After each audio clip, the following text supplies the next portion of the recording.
Good evening, good afternoon, depending on where you are in the world. But welcome to your watch-along for the Netherlands versus Sweden. Without question, I think the biggest game in this group and the first of 3 over the next 12 hours. So we are in for quite a evening / night / morning. Pretty much. I can't wait. But hopefully all of you are well. Let me know in the chat. How is everyone doing? I hope all is good. And let me just get the chat up actually properly. And we will look into this. Netherlands versus Sweden. There we are. Hello, Aqua. I hope you're alive. Well, I'm glad you're alive, should I say. Get the coffee out. Hope all is good. And first of 3 games. This is Netherlands-Sweden. We will then stop and have, I think, about 45 minutes, and then we will begin the stream for Germany versus the Ivory Coast. And then that will be it. When that game finishes, there will be 6 hours until the game that we're going to do very late in the night / very early in the morning, depending on where you are. And that was going to be Tunisia versus Japan. So I will be doing all those 3. For me, it's going to be fantastic because for me, that's 8 a.m. So I can start the day. So we'll be here for that. Looking forward to it. Let me just... there we are. There we are. That's all set up. So, since yesterday, since we had Scotland-Morocco, we finished that. Well, there's been football overnight, and I have to say, I'm shocked. Really, really shocked. I did not think that... I mean, well, Brazil beat Haiti 3-0. I said it would be 4. So I got that wrong, but right. Right? The outcome was correct. But the score, I was 1 goal off. A load of you did say 3-0, 3-1. So a load of you did get that right. I can't believe what happened to Turkey. I woke up this morning. And I was like, oh, yeah, Turkey. Let's see what happened. What? Like, my jaw hit the floor.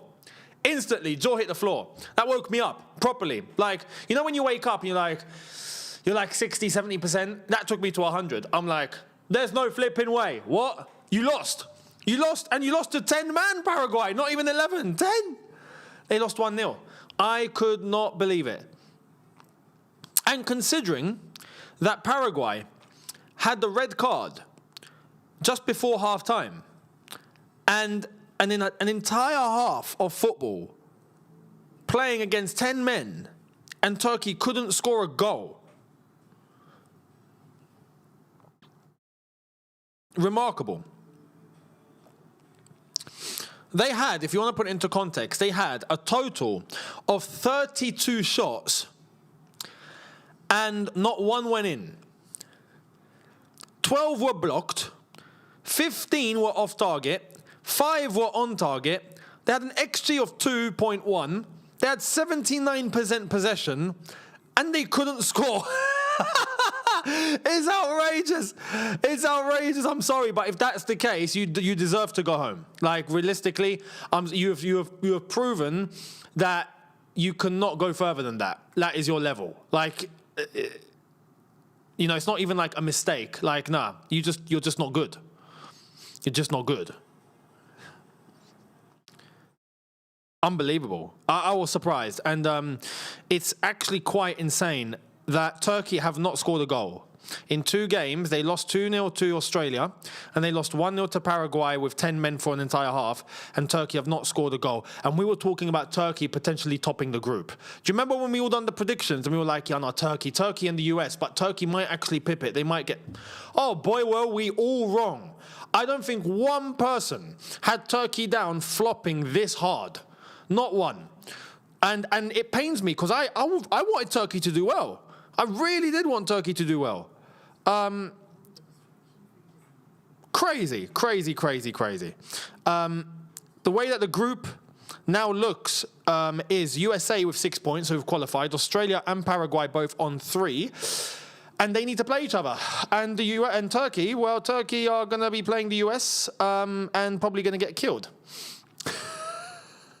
Respectfully, they're probably going to get murdered. But, yeah. And there's no way Turkey can finish third.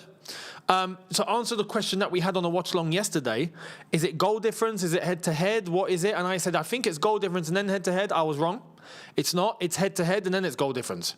So Turkey could win 15-0 against the US and they'd still finish fourth. It's done. They're toast because they lost to Paraguay and they lost to Australia. So it's head-to-head that goes first. That's that. So Turkey are out. Without even showing up. That's what hurts, you know. I'm sure the Turkish people right now are fuming. Is when you go to a tournament and you don't even show up, like to this level, like you're not even there. That's what stings. You know, you want to see your team go and give completely everything, and if you lose, you lose. You're just not the level. But you know, the minimum is to leave everything out there and to do, you know, something right. And when you're doing things to this sort of magnitude, that many mistakes, I'm sorry, man, that's just it's not good enough. So yeah. Turkey are out. Brazil beating Haiti 3-0. So yeah, that group now means that Brazil are top. On goal difference, funnily enough, because again, them and Morocco drew. And Morocco in second, Scotland in third, and Haiti are out as well. Haiti are eliminated. And they're eliminated because they lost to Scotland, and Scotland are in third at the moment, and they cannot catch Morocco or Brazil, so Haiti are eliminated. Which means Morocco are going to get a piece of cake on that final day. I probably think Morocco are going to win 4 or 5-0. So we'll see what happens. But for this group, Netherlands, Sweden, well, we had a little bit of a, not a shock, to be honest, but Sweden did destroy Tunisia 5-1, remember. We watched that. And Japan and the Netherlands finished 2-2, one of the best games of the tournament so far. And now the Netherlands play against Sweden, who are currently top of the group. It's going to be interesting to see how this game goes, because realistically, the Netherlands are meant to be the favourites of the group. The Netherlands are up there, and they don't. No one really expects them to lose to Sweden, but Sweden did just win their game against Tunisia 5-1, and have started off really, really well. So, how are these two going to fare off against each other? Let me be honest with you. I don't think the Netherlands are as strong as what people may think they are on paper, but that doesn't mean that they're a bad team. They're a good team. If you have to rank them out of 10, I would probably give them a 7. But they're not an 8, 9, or a 10. I hope you understand what I mean. So there's a chance for Sweden here. If Sweden can lock in. Tunisia, Japan's going to be interesting. I know many people look and go, oh yeah, Japan are going to win that 4-5-0. Tunisia have a new manager. Hervé Renard is in charge. This is why we're watching it, because I'm curious. I want to see what's changed with Tunisia. Has he got anything going? I've seen the interviews. I've seen what he has told the team. Some of the video clips from the training. I've seen the training. There's a lot more intensity. There's a lot more discipline that's been implemented here from Hervé Renard. There's a lot more wise words that he's told his players. And I expect an improvement. I do expect an improvement. So we'll see what's going to happen. But Japan are a very solid team. And Japan are the sort of team in this group that could actually top it. So everything's quite tight. All these teams now are quite neck and neck. And I'm curious to see how it's going to go. Sweden, Netherlands, the lineups, if we go to the lineup. So, Verbruggen in goal, Van der Ven, Van Heck, Van Dijk, Dumfries, Gravenberch, De Jong, Reinders, Gakpo, Brobbey and Marlen. It's a strong Dutch team on paper. But for Sweden, Nordfeldt, Lindelof, Hein, Lagerbielke, Karlstrom, Gudmundsson, Ayari, Nygren, Bernhardsen, and up top, Isak and Gyökeres. That's a change of formation from their game against Tunisia. If that's how they're actually laid out as a 3-1-4-2, is a very interesting formation here. making sure to pack out that midfield and not allow Nigel De Jong. Flipping hell. I always do that. I always get Nigel and Frankie mixed up. Every single time, right? Anyway, Frankie de Jong, to try and get him locked up. There's a decent midfield there. I'm old school. What can I say? There's a decent midfield there. I'm questioning whether Sunderland flipping hell. What's wrong with me today? Sweden, Sunderland. Where did Sunderland come from? How the hell did Sunderland enter my head? Oh man, I need some of that Red Bull. Throw it over, Aqua. Throw it over. My goodness. Sweden against a higher opposition like the Netherlands instead of a Tunisia. I wonder how much of a stronghold they're going to actually have on the game. How much of the ball are they actually going to have? I don't know. I expect the Netherlands to actually try and dominate this, and then we're going to see what are Sweden about defensively, because let's be honest, in that first game against Tunisia, Sweden were completely untested. The Netherlands were tested against Japan. We've seen that. So we'll see. We'll see how these two are going to match up. My prediction...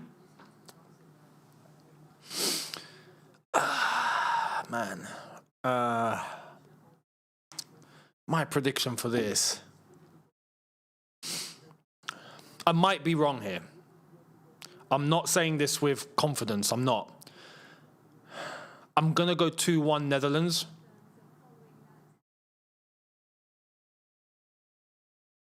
I think the quality will show itself, but not too much. I think Sweden might be better set up, because Sweden under Graham Potter and how they've played, things are flowing pretty well with the Dutch. The Dutch and Ronald Koeman, it's not been going too good. Overall, it's not been going too good. But the quality of players here, they might just carry themselves. So for that reason, I'm going to go with a narrow 2-1 win Netherlands. Let's see. Your prediction... Well, I mean, yeah, you guys, yeah. Lockie and Younes, get a coffee. I've had one. Younes talks brain farts. 2-2 draw. 3-1 Sweden. Interesting. 2-2. I'd like to see a draw, but I think the Netherlands take this one. Koeman tends to shoot himself in the foot of these changes. Yeah, that's what's been going on. They've not really been happy with him in Holland. 2-1 Sweden, but could go either way. 2-0 Holland, interesting. Dima Mareb. 1-0 Netherlands, 7-0 Dutch. 7-0, that's too much, bruv. If 7-0 happens, right, I'll buy you dinner. I'll get you a T-bone. 3-0 Sweden.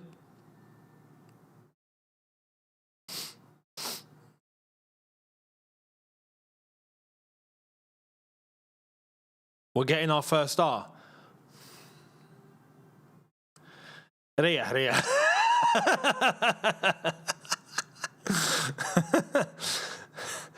You never know, but it would be the biggest shock, I think, in World Cup history if that ever happened, if Morocco won the World Cup. 2-1 Orange, 3-1. Clip that. Yeah, clip it. Go for it. If 7-0 happens, yeah, Footy by Leo's getting a T-bone. the finest steak going. 2-0 Sweden at half-time. Blood, 2-1 Netherlands. Literally defense versus attack. Literally, yeah. And a 1-1. Let's see. It's a very orange stadium.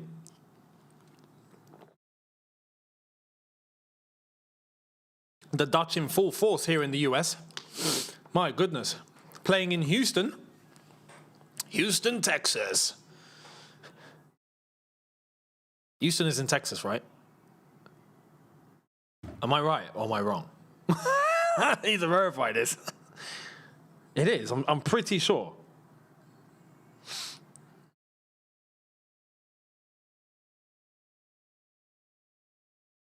Yes, Texas. Yeah, I know my US geography too. Yeah. I can name most states. Might miss a few because there's so bloody many, but, you know. 3-0 Netherlands, 3-2 Sweden, 3-0 Netherlands, 3-1 Netherlands. Okay, so there's more of the Netherlands here. Yeah, Potter singing the Swedish national anthem as an Englishman is crazy, isn't it? I don't... I get maybe it's respectful for the Swedes, I don't know, but... Oh, God, it's Michael Oliver. What are you doing here? Why are you here, mate?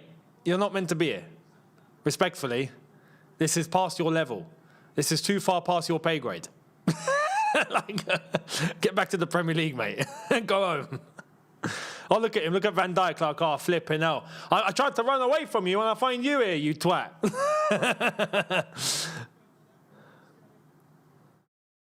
Oh, we've got an Englishman in the VAR. Oh, great. The VAR is going to go left today then. You know what English VAR like? It's the worst. Guy's got his leg chopped off. VAR deems it. No, after review, no fouls committed. Run it off. Like, that's what happens, honestly.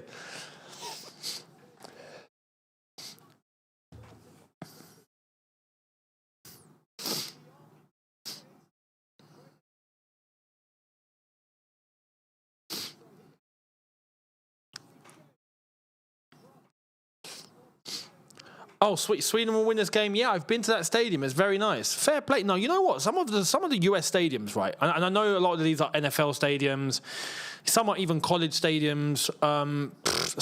You know what it is? They're wide. They're super wide. It doesn't really go so high. It goes super wide into the distance, like you're watching from 2 miles away. But it makes it look much more larger. It's pretty incredible. Yeah, pretty incredible.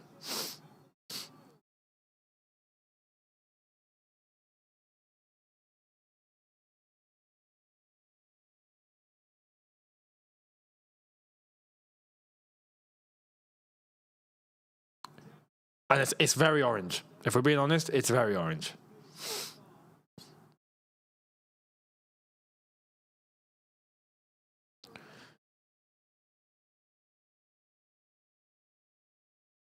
Potto's just a company man through and through.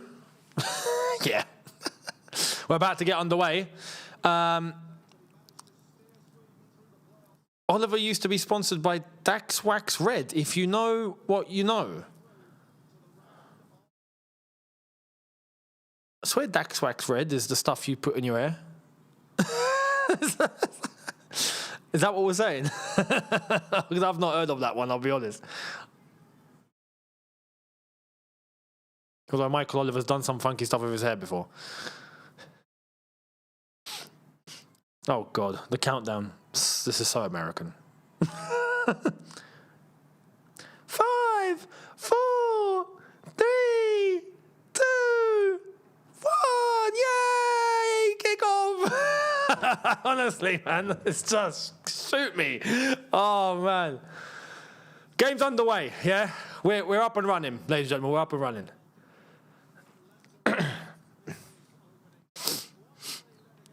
Yeah, because his hair is always slicked up like grease. Yeah, okay, I get you. Grease lightning. Oh, throw-in.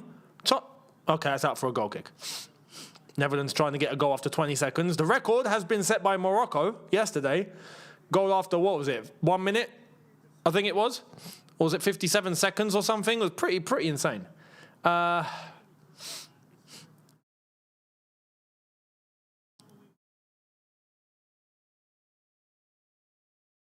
Van Dijk with a header.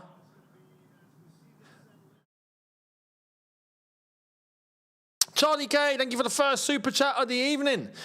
Much appreciated. Saying, Rory Jennings is so fake. He has slagged Tuchel off for the whole 18 months he's been in charge of England. Now he thinks we're going to win the World Cup. Listen.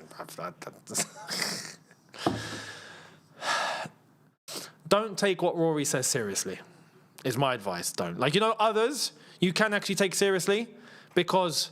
You know it's their genuine opinion. It's a through ball here. Netherlands are in. Good tackle. Good tackle. Very good tackle.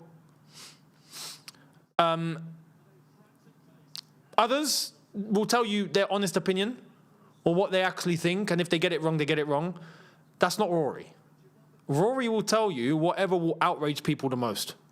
And he knows it. He knows what he's doing. Like, he is intentionally saying things to get people triggered. Like, this is why every time I see a Rory video, I'm just laughing. I just laugh. I'm like, oh, okay. I see what he's doing. That's what he's doing. And it works. It's a great content strategy. Because he doesn't care about the backlash. He's got thick skin. I have to say, I think he's got the thickest skin of everybody. Because he gets so much backlash, it's ridiculous. But that's his strategy. He's doing that on purpose. And it's worked. So, you know, funnily enough, right? If you spoke to Rory in person, one-on-one, you'd say he's a cool guy. and he's actually got a good brain on his shoulders. You know, he's screwed on. He knows what he's doing. Yeah, he knows what he's doing. He knows what he's talking about. Because everything he says is intentional. He's not dumb. He's not dumb. So just ignore. Just ignore. Look, with Tuchel and the England stuff, he genuinely just really wants an Englishman as the England manager. Like, he just really, really wants that. Regardless of who it is, that's just what he really, really thinks is correct, and everything else is wrong. Right? And he will die on that hill. But he obviously still wants England to win the World Cup. So he'll just say it, knowing that it's going to trigger people, and he'll be cool with it. So, yeah.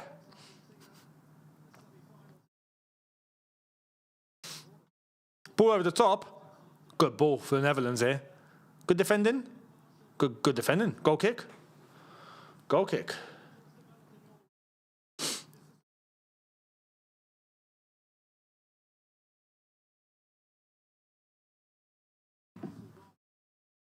The Swedes technically have two Isaks in the team. Alexander Isak and Isak Hien in defence, who's just won the goal kick there for Sweden.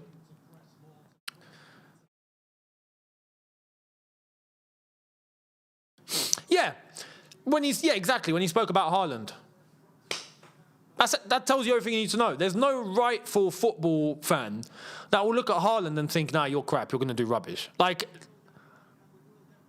you could say, you know what, he'll do all right. I think he'll do well, but maybe not as well as Harry Kane, for example. All right, cool. I'll respect that.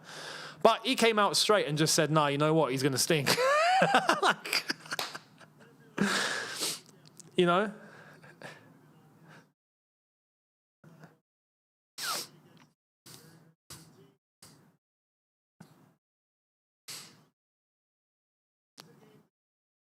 Oh, mate, where was he when Sven-Göran Eriksson was coach? Well, YouTube didn't exist when Sven-Göran Eriksson was coach. I was in school when Sven-Göran Eriksson was coach. I remember being in the assembly hall in 2002, watching Brazil-England and seeing Ronaldinho dip it over David Seaman in the way that he did. And we were all heartbroken and we started crying. I remember that day. It was a horrible day. Tragic day. Oh, good ball there, 1-0 to the Dutch! It's 1-0 to the Dutch! There it is, 5 minutes in. It's a great move for the Dutch, and that's exactly what I mean by they're going to show their quality. There's just individual quality that's going to show itself, and it's a fantastic goal. It's Brobby with the finish. I think it was a ball in on the left-hand side from Cody Gakpo, and it was a beautiful through into Gakpo. Great ball across into Brobby through the defence, and he's tapped it in. 1-0 to the Dutch. The ball over the top, straight to Brobby, beautiful touchdown, feeds it to Gakpo. If I'm not mistaken, I think that was Reinders who fed it to Gakpo, and then back into Brobby in midfield. It was Reinders, yes. Great touch from Brobby down to Reinders. Reinders through into Gakpo. Gakpo across into the box, and it's a tap-in by near the penalty spot, just past the penalty spot, just on the edge of the 6-yard box. 1-0 to the Netherlands. What a start. What a start for the Netherlands. Sweden have got catch-up now. There's a lot of early goals this World Cup. Do you realise that? There's a lot of games we've had, like, within the first 5-10 minutes, goal scored. A load of them.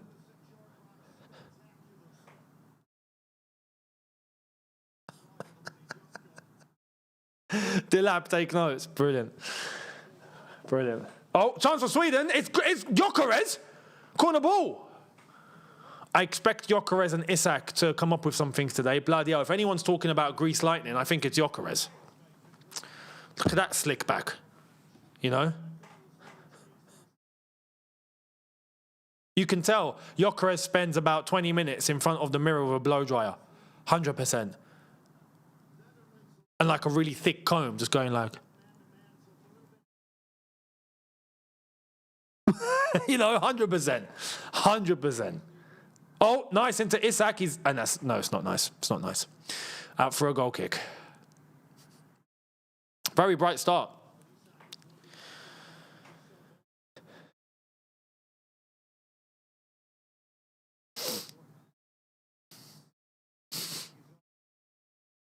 I don't think Gyökeres uses gel. I think he uses hairspray.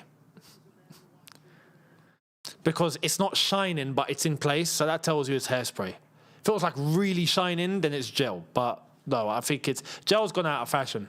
I used to wear loads of gel. It's probably why I've lost a bit. I think it was that.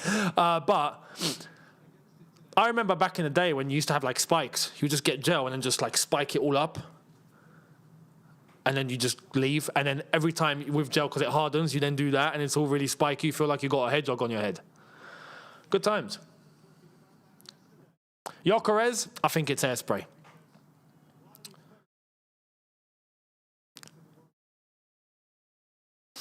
I don't see Sweden getting anything from this game. Interesting.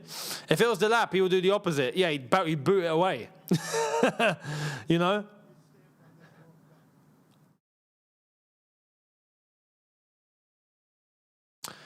Seriously, do you think Isak is a very good player, but do you believe he's overrated? Forget last season. No, I don't think he's overrated. I think he did have an injury.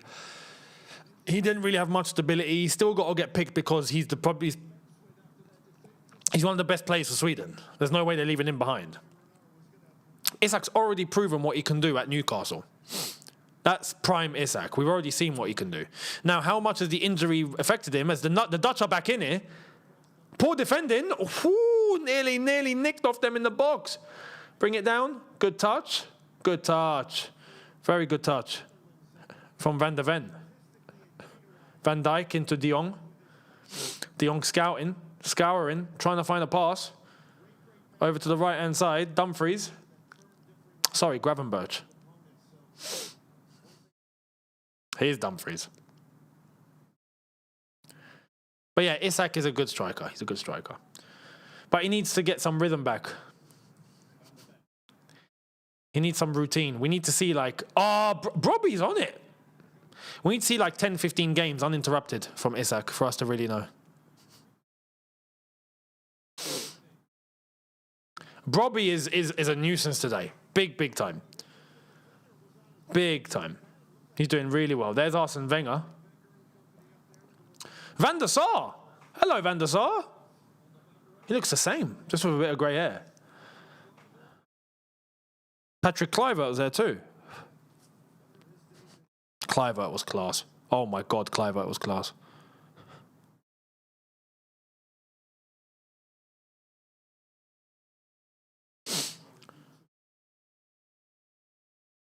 Brobby is a bully, yeah, he is. He is. Would I take Brobby at Chelsea?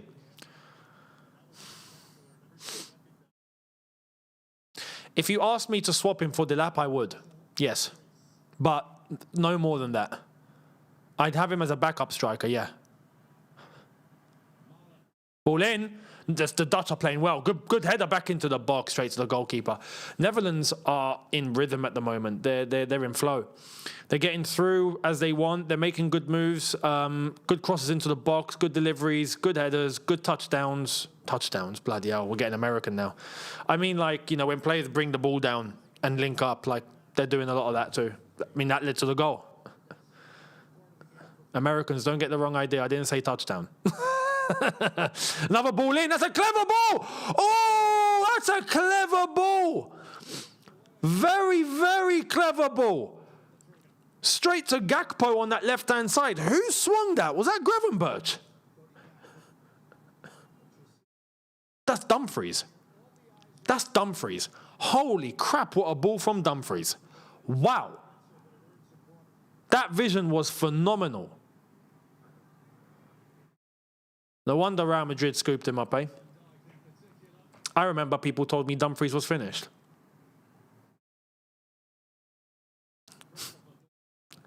Ball in.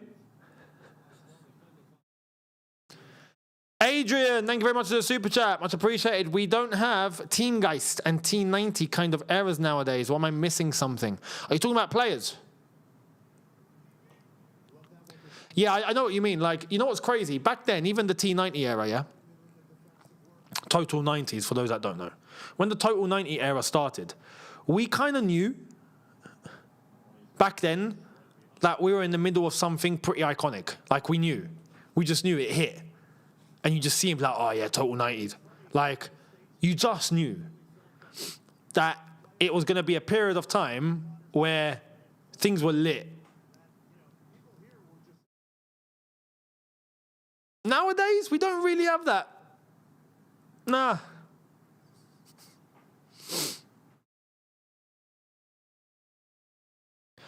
There's a lot of things that have lost its purity, I'm afraid.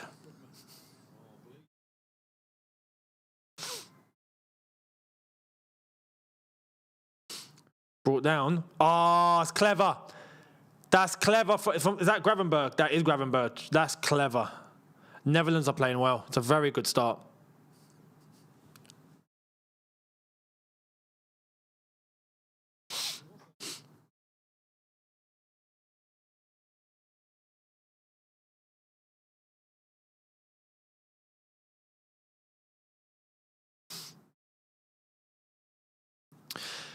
R9, yeah, R9. Started all the Total 90s. That Joga Bonito time was the start of Total 90, I remember. R9, Ronaldinho. Even Wayne Rooney was a big advocate for Total 90. At least in the Prem, Wayne Rooney was the main guy. There was Thierry Henry. No. Thierry wore Vapors. Thierry wore Vapors. Did he get on the Total 90 bandwagon as well or not? I don't remember. I remember him wearing Vapors. Those Vapors were iconic. Kind of resembled how he played. You just wouldn't see him. It's like, he's gone. But that's the thing. You know why that era was iconic? It wasn't about the clothing. It wasn't about the boots. It was about who wore them. That's what made that so good. You know, yeah, the marketing was fantastic. And the quality of these boots and stuff was fantastic. The Total 90s, Vapors, Predators, F50s that came after for Adidas as well. It was iconic because of who wore them. It's another chance for the Dutch here. Another chance for the Dutch shot, and it's out for a corner. No, Michael Oliver's giving a goal kick. I thought that was a corner. It was the players that wore them. You know, when you think of the Predator, who pops into your head when you think of Predators? Easily, instantly, David Beckham, Zinedine Zidane. Just mad. Mad. You know? Even other players like Kaká and all of these guys, the players back then were just much more iconic. Gerrard, that's another one, yeah? They were iconic. Nowadays, we ain't got that. They're just not the same level. They're just not the same. They're good players, don't get it twisted, but they're not. Back then, when we were watching these guys, you just knew you were watching icons. You just knew. Who remembers watching that 2006 AC Milan team? You just knew. That AC Milan team was ridiculous. It's like, this team is ridiculous. And they're all just fantastic in their own position. They're all bosses. You know? Real Madrid Galacticos, Barcelona, on the come-up, at least, for what was going to be for them. Arsenal, Chelsea, Man United, that's Sir Alex, all these teams, even Liverpool, they all had icons. Nowadays, we've got much less than that. Much, much less. Ball in, another one. Oh, it's nil. It's Robbie. It's Robbie with a touch. I think he touched it. I think he touched it into the net, and it's again another ball in off the flank on the ground into Robbie with a tap in. This strategy is working beautifully for them right now, and Robbie is on a mission. Sweden are getting cooked.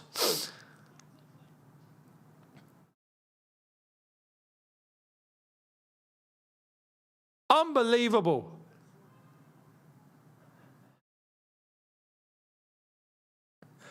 It's a good ball in to Dumfries, who's onside, and yep, Robbie's onside. It was Robbie with it. That's a great finish. I don't think people are going to appreciate just how good of a finish that actually is. I don't know if people will. It looks like just a bit of a tap-in. It's not. If you deep it, you deep it. That ball coming across and him getting just the perfect enough tap on that ball to get it exactly into that bottom corner, you could try and do that 100 times, you would miss probably about 95 of them. It's a very, very cheeky, beautifully weighted finish. Robbie is on a mission. He's killing it right now. Sweden have been Robbied. I think we can say that.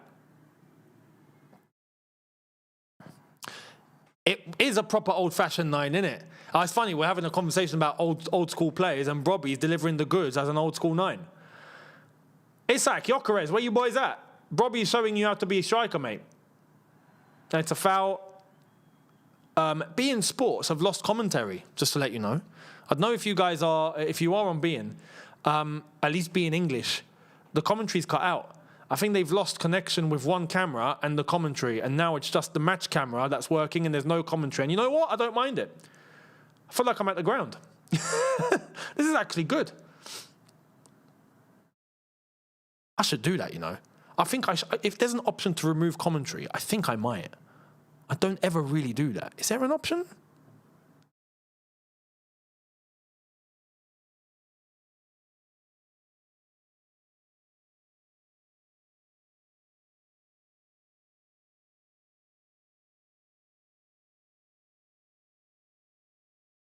Oh, it looks like there's only one option. I like to hear the crowd and not really hear the commentary. That way I can speak, you know? And I can hear the crowd and there's no commentary. This is great. I love it. Good ball into De Jong in the midfield. Oh, who said 7-0 earlier on? You might be onto something, you know. I'm not kidding now. You might be onto something. I think the Dutch will come off the gas in the second half a little bit. But the way this is moving, the Dutch are in full control. They're in full control. Footy by Leo, I see you. Yeah, keep your eyes on this, yeah?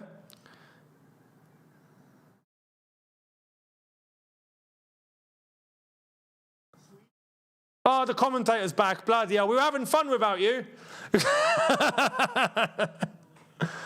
Oh, man. It was nice while it lasted. No, I don't owe him anything yet. We've got to get to 7.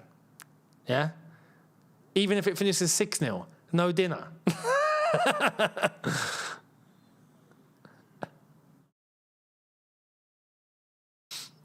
Look at Graham Potter with his pen and paper. He's like, I'm stuck, lads. I'm stuck here. I don't know what else to write except the boys gave everything. Have you got any other ideas? Someone give me a lifeline, please. If not, we're going to get destroyed. Up the Chelsea 619. Thank you for the super chat saying Graham Potter strikes again. It's like I said before kickoff. The Swedes now have difficult opposition here. You're not playing a Tunisia side that don't know what they're doing. You're playing the Dutch, where despite their issues with Ronald Koeman, which I think right now doesn't look like there are any issues, but despite their issues with Ronald Koeman, individually, this team is stacked. So the quality might just show itself.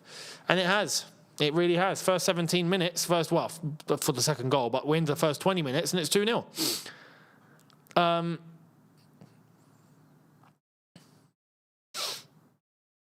Oh, ball in. Free kick to the Dutch. Bit of a dangerous position, this. Not to shoot, but it's a good place to get an action going. Players are going to commit themselves forward a little bit. Netherlands are going to have a chance. De Jong, I think, is looking to take it quickly. Gravenberch was looking. Ball over to the left-hand side. Ball in. Cleared. Ball back in. A couple of players went in offside position. What easily won. Van Dijk with a head over the top. Mate, the Sweden players are not jumping. They're not jumping.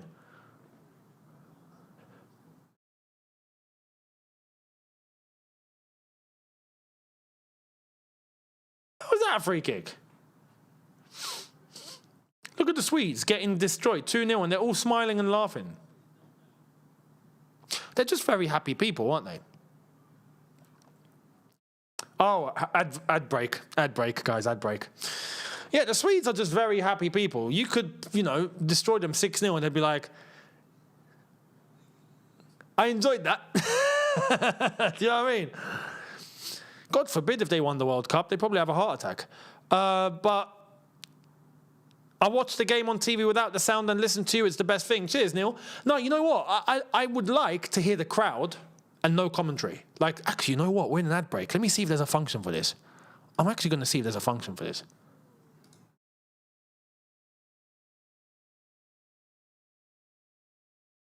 Let's have a look.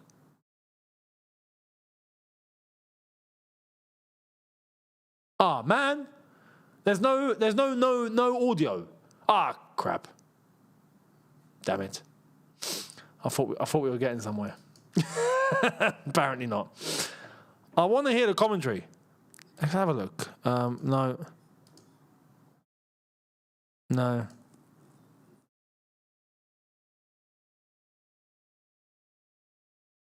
No.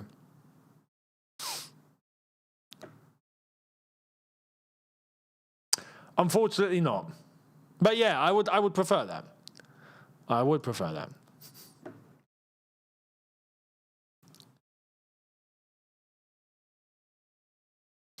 BBC commentary is so cringe. I don't get the Dutch nut hugging by the British state network. What can I say? What can I say? I don't know why. I don't know.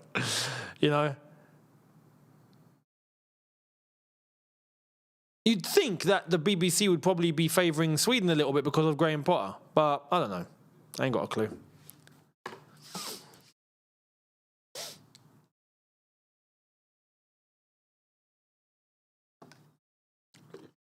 Graham Potter giving out instruction to Isak and Goodmanson. Oh, that Swede. Okay, that Swede looks depressed. Bloody hell, that's the most depressed Swedish guy I've ever seen in my life. He looks like he's going to throw himself off a cliff. There's a very small section of Sweden fans here. Most of the stadium's orange. My goodness, you'd think they're playing in Holland. Pretty insane. The boys gave everything, guys. The boys gave everything. I've not watched the Graham Potter interview yet. I didn't see the one against Tunisia. I might watch the one after this, and I swear, if he says the boys gave everything, I'm going to cry. I think that's his go-to. Whenever his team loses, he just thinks, okay, what can I say that's good? The boys gave everything. I think that's just it. Thoughts on the German team? Well, the German team we're going to do after. After this, it's Germany, Ivory Coast. So we're going to watch them and speak about them. They had a great start, but they played Curaçao. Let's be honest. For the game against the Ivory Coast, that's going to be harder. Both teams on a win.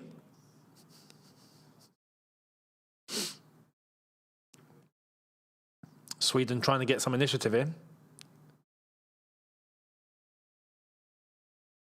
Oh, here comes Sweden. Oh, little 1-2s here. Ball on the right-hand side, edge of the box, and beautifully won. Beautifully won back by Holland. Oh, here comes Sweden again. Ball on the right-hand side, good block. Sweden throw.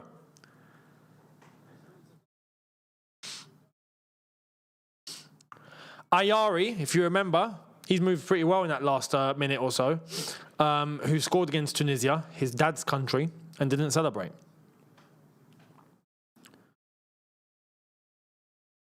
Can he do the same today and then celebrate? Let's see. It's going to be a long throw. Taken. Someone get on the edge of... Oh, it's a good flick. Gyökeres. No, not Gyökeres. My bad. Looked like Gyökeres. It wasn't Gyökeres. I think it was Lindelof. Was Lindelof down? What's wrong with Lindelof? Michael is having a word. Is he okay? I think he got kicked in the face. He looked like he got kicked in the face. Oh, yeah, no, it was. Karlstrom has smashed his shoulder into Lindelof's face.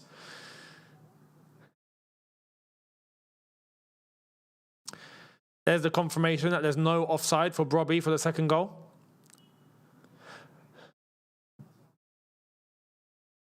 Cheeky finish, man. Very cheeky. I think it's safe to say Brobbey's value just went up. If we're talking about what Sunderland might do in the transfer window, I don't think they'd want to sell Brobbey. They've got European football coming up as well. But there might be interest after this. There might just be.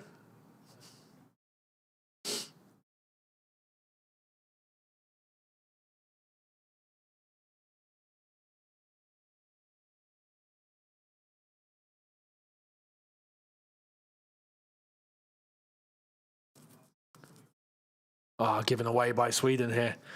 It's not a great Swedish performance so far. It's not. They're not utilising the ball at all. And the Netherlands are.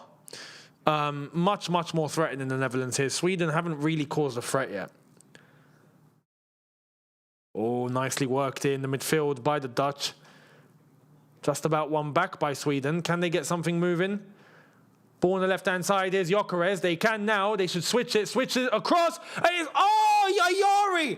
Ayari, what are you doing? Just head it. You are not controlling it on your chest by the penalty spot and bringing it down before the defender gets to you. There's no chance. It's a cross, head it. Just head it. There's a lot of power in that cross. Just wallop it with your head there. You've got to be prime Zidane to bring that down there correctly. It's not happening. It's just not happening. That was a great ball by Gyökeres. Ayari should have just gone for it first time. Would have been the best opportunity to. If you remember, Van Persie doing that. Who remembers that Van Persie diving header? It was similar. Ball across, he saw keepers off his line, he just went... It's like Jack in Titanic. Just, threw himself to the heavens and put that ball in the top corner pretty much, over the keeper. You got to do the same thing there.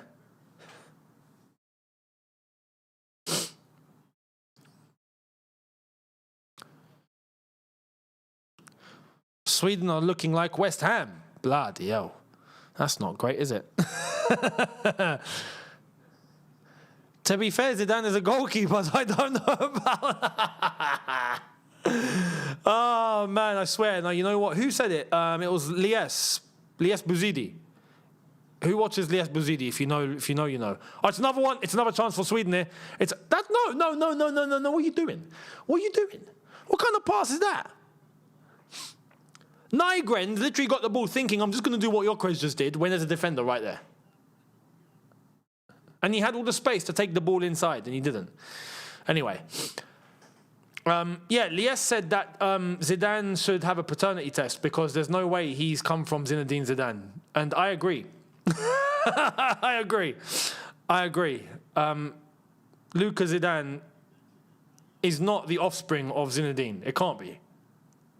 He bloody looks like him.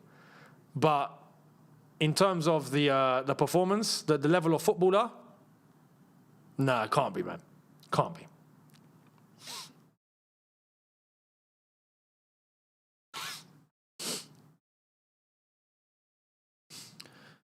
Matches cannot be shown because of copyright. Unless if you want the channel to disappear forever, then great. But that's not happening. So the game cannot be shown. You have to watch the game yourself, I'm afraid. 2014 goal of the tournament. Absolutely. The Van Persie goal. Exactly that. Yes.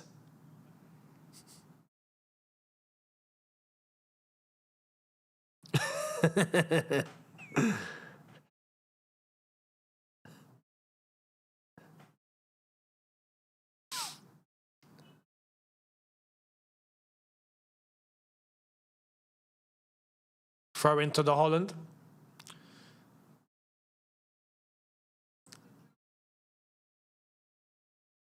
I reckon so far, the way this is looking, as the throw is about to be taken, this could be a 2 or 3-0 at half-time. It either stays like this or the Dutch get one more goal, I reckon. I don't see Sweden doing anything. I really don't. Yes, they've just had the ball go forward a couple of times just now. Ayari bringing it down pretty badly. Apart from that, though, we've not seen much. I don't see Verbruggen getting worked. Has he even had to make a save yet? Oh, Robbie with a touch. Robbie's advancing. Okay, they've cleaned up. Sweden retrieved the ball. Nordfeldt to his defender, Lindelof.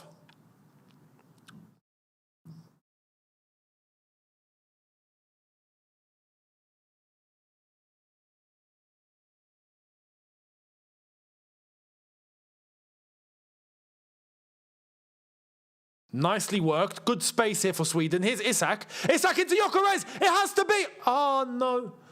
Oh, no. Gyökeres, right idea. Terrible execution. He thought of the right thing there. He absolutely flopped it, though. Look, he's tried to take it in his path, realised as a defender, little flick, and has tried to take the shot quickly as the defender comes across him. And he's just mishit the ball completely. Isak and Gyökeres need to combine a little bit more here. If not, I mean, so far we've not seen them really get round the defence very well. Dumfries is running, no one's picking him up. Look at Dumfries here. He is by himself. How is no one on him? Isak is in a defensive role here and no one's on him.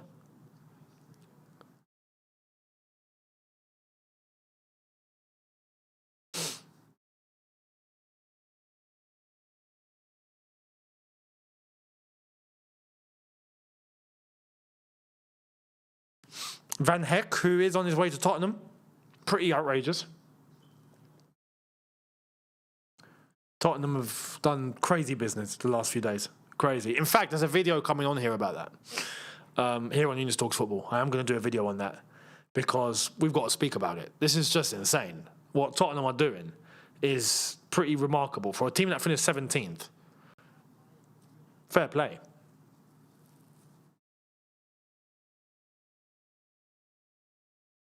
It's all Netherlands. I'm curious what the possession stat is here because this is, I have to say, probably at 70%.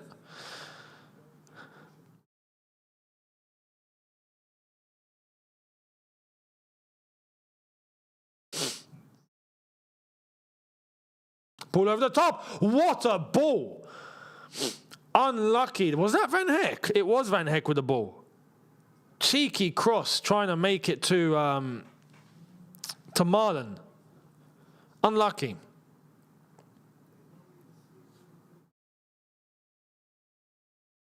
There it is. 63% possession for the Netherlands. I think it's gone slightly higher now, I'll be honest.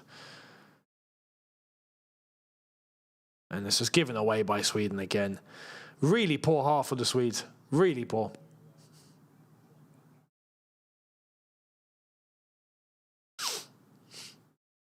Graham Potter having a word with his assistant. He's there thinking, I don't know what I'm going to say when I'm interviewed. I think they've clocked onto the boys giving everything now, so I need to come up with something new. Do you have any ideas?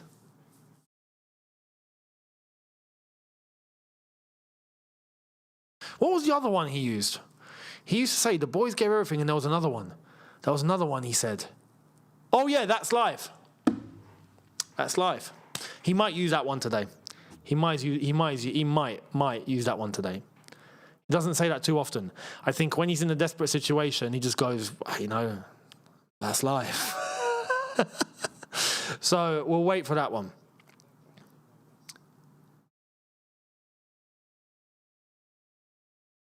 Ball into midfield. Oh, Gyökeres feeds it. Ayari into Isak. Isak. Gyökeres. Gyökeres! Good save. Big first chance for Sweden. Very nicely worked. Ball into the box. Cleared away. Unlucky. That was better. That was better.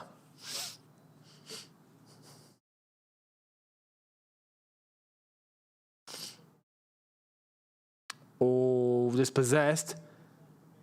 Dispossessed, yeah. Michael Oliver lets it go.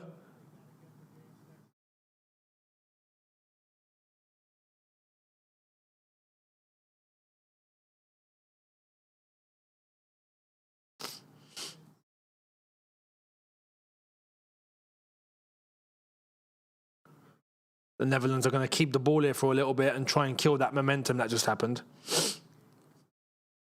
Because all of a sudden, Sweden did just get through pretty well.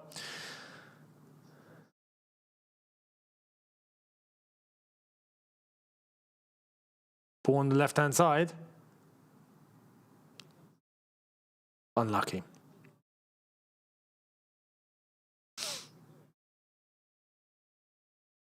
Oh, robbed again. Unlucky. Trying to find a way through there. Here's De Jong. Gravenberch. Reinders over to the right. Marlon. Marlon's got space. Ball in. No one there. No one there. Brought down. Gravenberch again over to De Jong. Over to the left-hand side. Gakpo. Gakpo. Gakpo. Gakpo. Gakpo. Gakpo. Unlucky. He's done that for Liverpool before. Good shot. Good shot. That was the right thing to do. Not a great shot in terms of the shot itself. It went straight to the keeper, but good attempt.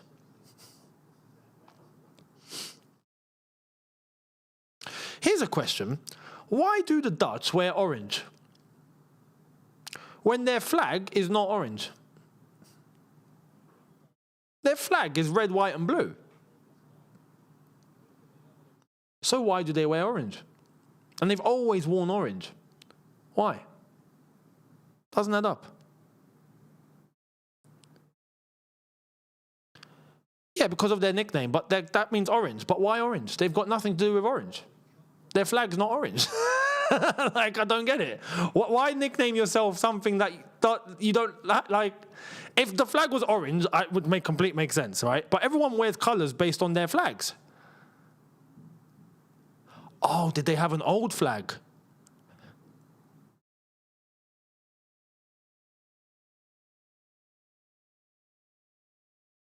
Oh, we're learning something here. Okay. Used to be orange and purple. Oh, their flag used to be... Well, why didn't they keep it? What changed? Ball in! Oh, no! How have you missed? Marlon on the right-hand side. He could have just squared it a little bit better. Robbie would have got a hat-trick. Easily. Sweden split open here. And that blonde's not too sad about it either. She seems happy. Marlon won that back. Ball in. No one there. Although I think the pass could have been a bit more narrow. The House of Orange. Okay, makes sense. So, a tribute to the Dutch royal family. So, okay, the House of Orange. Flag used to be orange. That all makes sense. Why did the flag change? Why is the flag not orange anymore then?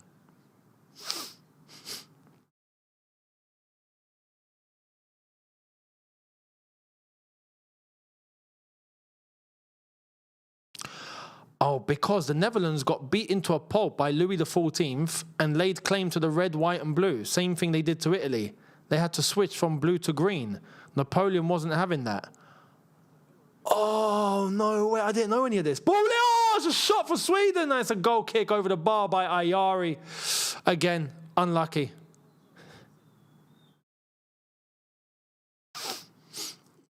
Italy do it as well. They were blue and their flag is green, white and red. Oh, yeah, Italy do it too. Yeah, it makes sense. Yeah, it makes sense. If it means they had to change to green, that adds up. Yeah, I get it now. Oh, crap. Oh, wow, the French were doing everything back then, weren't they? Flipping hell. I had no idea. Wow, okay.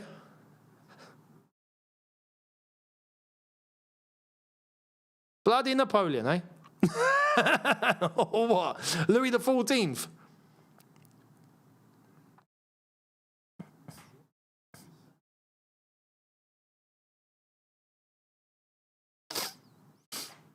They were orange because of the 16th century Dutch revolt, 1568-1648, led by William of Orange, which freed the country from Spanish rule and established the Dutch Republic.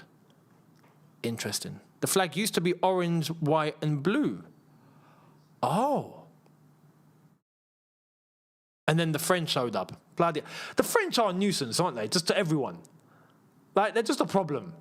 It's just a problem to everyone, aren't they? Flipping hell.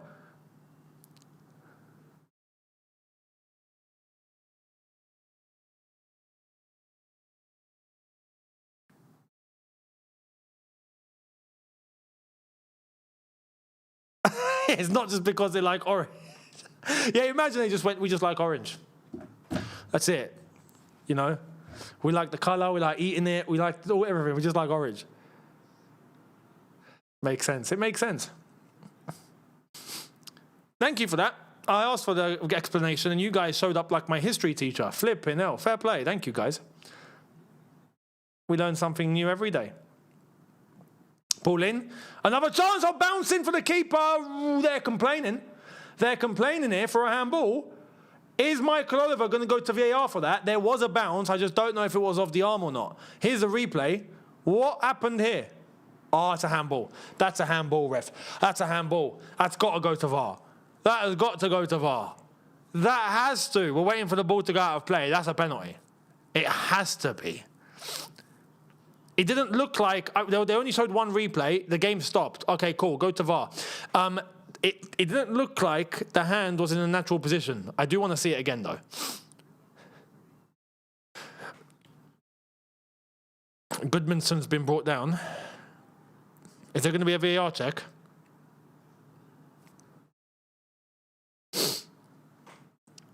No.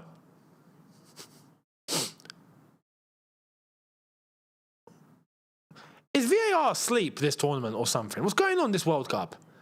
Is the VAR not here?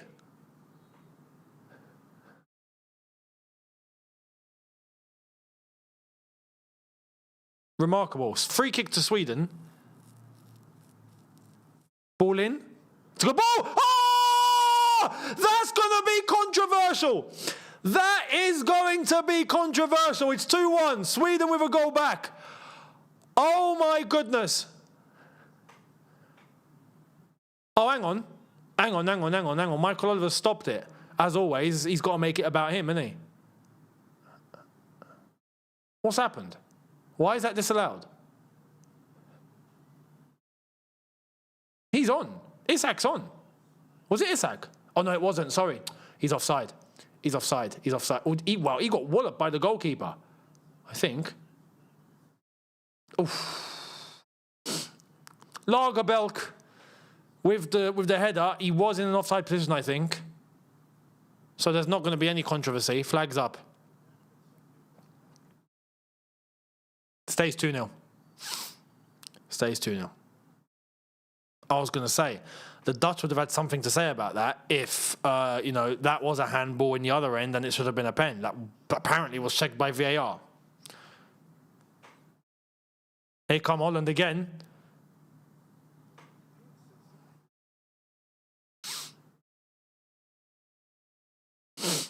Four minutes of added time. For a very entertaining first half here. Here comes Gakpo. Again. Ball in. No one there. Well, it kind of was hit a bit over the top, but cleared. Good defended by the Dutch. Sweden throw.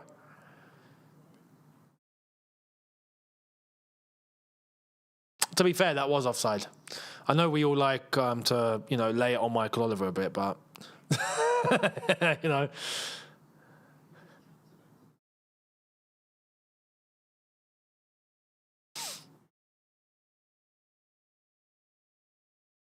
Been a good game of football, overall.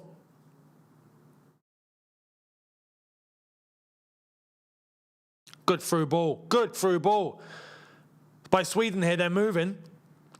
Ball into Gyökeres, Ayari's trying to go through as he won the free kick. Referee gives the free kick in a dangerous position, this. Ayari, we are looking at this. Maybe Gyökeres or Isak can go for it too. Dumfries committing the foul for the free kick to Sweden. On the edge of the box, Ayari taking it on his inside, and yeah. It is a foul.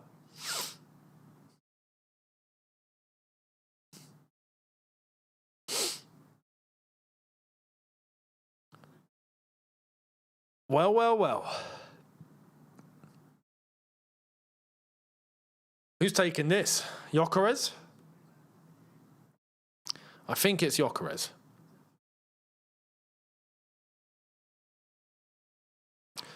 Gyökeres, Nygren, and Isak are all over this.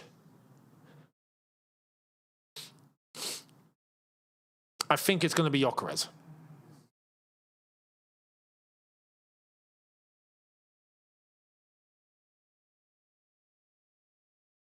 It is going to be Gyökeres.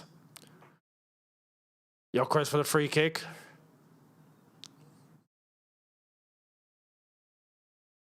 This is very, very close. To get this up and over is going to be difficult. Gyökeres. He's gone for it on the far post where the keeper was. Save.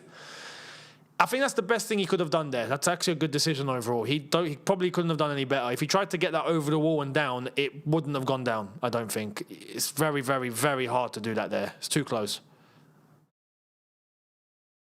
There's only a select few footballers I've seen do that.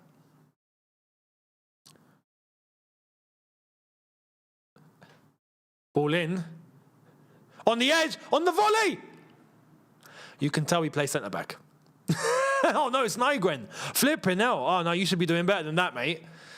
You should be doing better than that. As an attacking midfielder, you should be volleying that on target.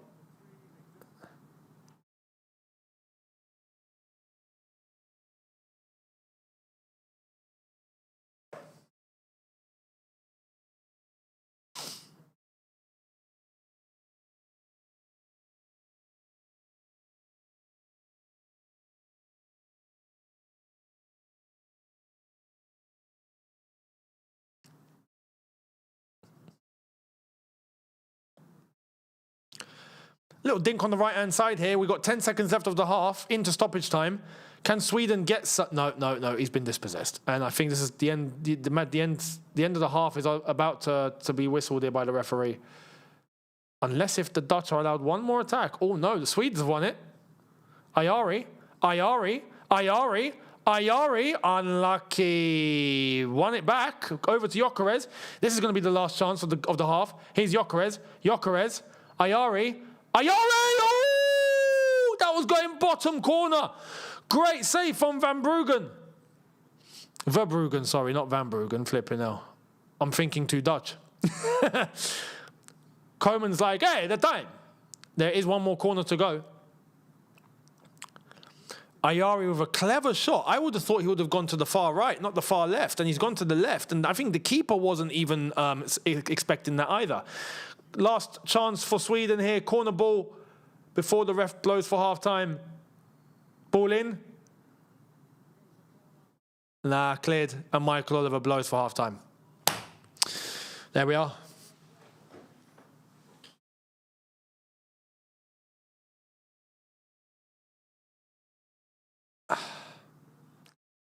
Very good half for the Dutch. Very good half. 2-0.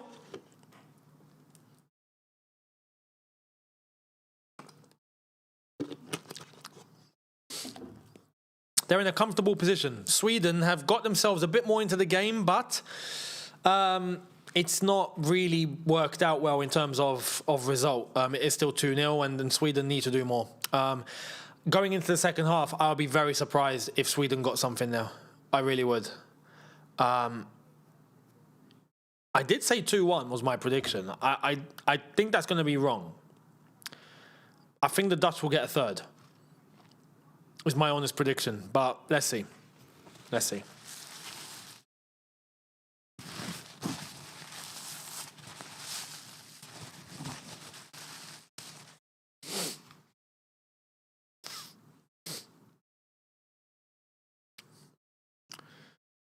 Ayari's played really well. He has played really well. One of the few Swedes, I think, that have shown very good form, I think, over both games. And even in today's game, where Sweden have been outplayed for most of it.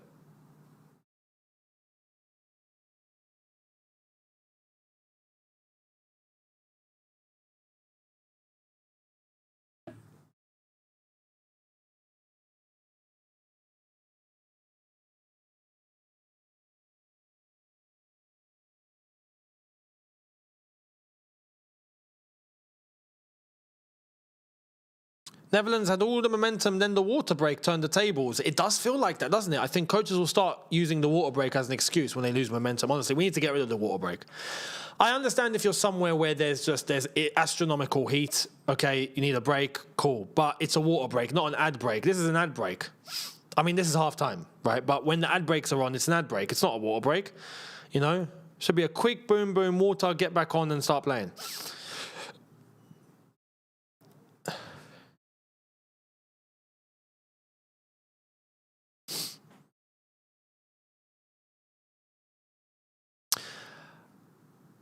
Hello, subscribe, great stuff. Keep it going, my man. Thank you very much, Mark. Thank you. Welcome. You're going to love it here. Where are they? Oh, yeah, they're in Houston. Yeah, Houston, Texas. I can only imagine what the temperature might be like over there. Shall we check? Because there's, you know what? Because the US is so big. You get some places, especially on the West Coast, where the temperature is actually really cool. It's calm. On the East Coast and I think down the middle, it's really hot. So let me have a look right now at Houston. Houston, Texas. Okay, it's 31 degrees. Oh no, no, no, no, no, no, no, no, no, no, no, no, no, no, no, no, no, no, no, I'm not having this. Not today. Not today. No, no, we're not doing this.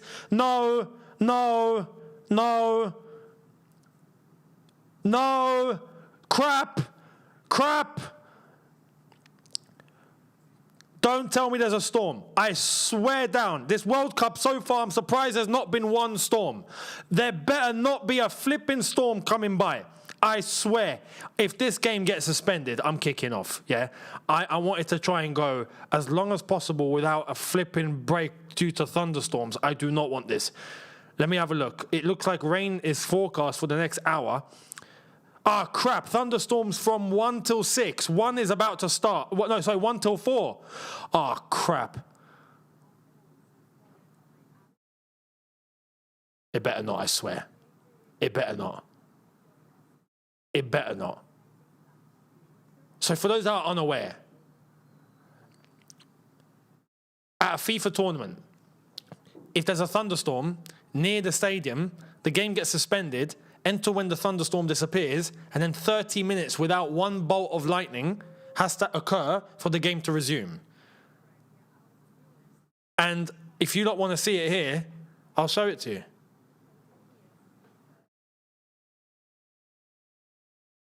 That's the current, that's Houston. There's drizzle at the moment. Houston faces risk of localized street flooding from scattered storms today. And then you got this, rain forecast for the next hour. Rain for the next hour, thunderstorms from 1 till 4, with cloudy conditions expected at 4. And right now, oh, is there a roof? Is that a roof? Oh, thank goodness. I didn't know. Oh, thank goodness. Praise the state of Texas. Praise the Texas. Praise Houston. They got their S together, you know what I mean? They've got their stuff together. Let's just say that. They know what they're doing. Oh, thank goodness. I was panicking there. Like, I'll tell you why. You know, the World Cup is now starting to really take its toll. Like, now we've done so many games. It's just like, okay, now it's starting to get, like, a suspension now would be the worst thing. If it's in a dome, we're good. We're good. Thank goodness. Thank goodness for Reliant Stadium.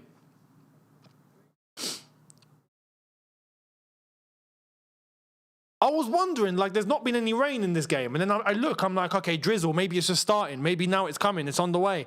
There might be storms going on outside. It's in a dome, so we're good, guys. We're good. Happy days.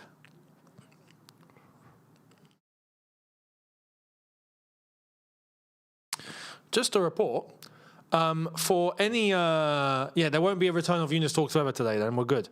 For the rest of the week in Houston or into the new week, sunny spells. So it's all good. It's all good.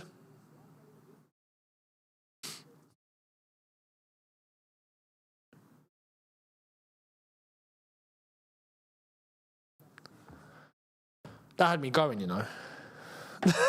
I really did. Because I know what these lot are like. We've got experience. You remember the Club World Cup? That was long. We spent, 2.5 hours waiting for the game to start again just to play 5 minutes. And then we conceded and that went to extra time. Griddying Zidane, thank you very much. Saying Alonso is the perfect excuse for Bluco to only sign youngsters. He knew how to develop kids at Leverkusen but struggled with stars at Real Madrid. I agree with that. I think that irrespective of what the expectation is in the window for the summer, I think we know what he's going to be given.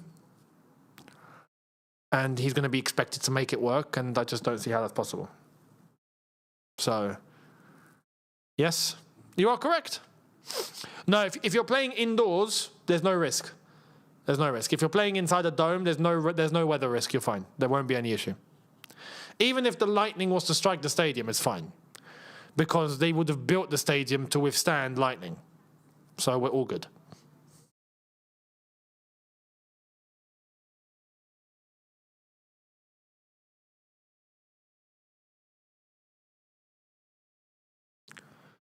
When I lived in Dallas, we used tornadoes to clean up the streets. That's just fantastic, you know.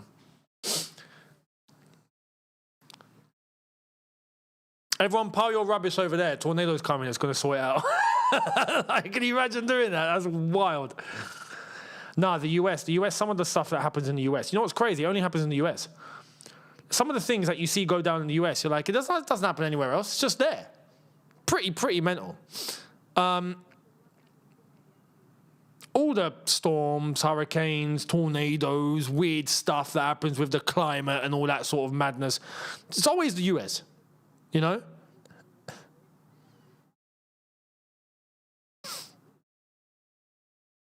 I sincerely hope Spurs get neither Tonali or Fernandes because it would be mad that Spurs are finished in 17th, get better players than Chelsea would be bad.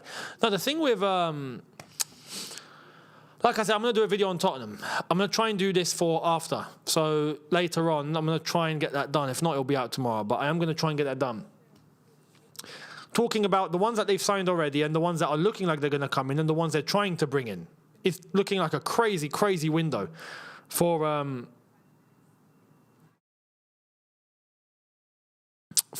Tottenham. Sorry, indigestion. But yeah.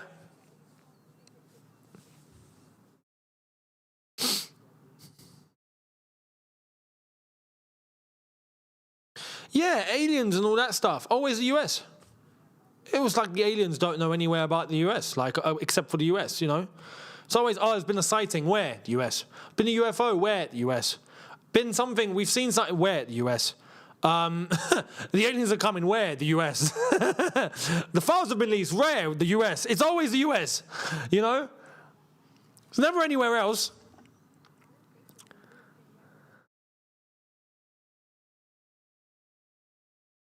No. We are here for the Tunisia game. So, again, for those that are here right now, US has a contract with the ETs. Love it. ET phone home from the US. For today, there's the Netherlands-Sweden. After this, there will be a 45-minute gap, so we'll end the stream. 45 minutes later or so, we will be doing Germany-Ivory Coast. And then at 5 a.m. UK time, which is going to be 8 a.m. for me, we're doing Tunisia-Japan. So that's going to happen. Tomorrow, we're then doing in the evening Spain versus Saudi Arabia. And then that's it. And then the following day, we're doing Argentina versus Austria. And then later on that night, at the very, very end of that night, into the morning, 4 a.m. UK time, 7 for me, is Jordan versus Algeria. And we're going to see what we're going to look like in the second game. And then later on that day, we've got England-Ghana. England-Ghana followed by... No. England-Ghana, and then the next day is going to be Morocco, Haiti, Scotland, Brazil, and then everyone starts playing their games at the same time, basically. So the way that the groups are going to end, remember, the last group games all have to be played at the same time. So Group A, both games at the same time. Group B, both games at the same time. Group C, both games at the same time. So we'll see what... we're going to be covering that. And I'm going to have the facility here, thankfully, to be able to keep track on both games that happen at the same time. So we're going to be good, right? We're going to be good. But let's focus on round 2 of the group stage because we've only just started that yesterday. But that's the plan. But be here later on for Germany, Ivory Coast. That's going to be a good game.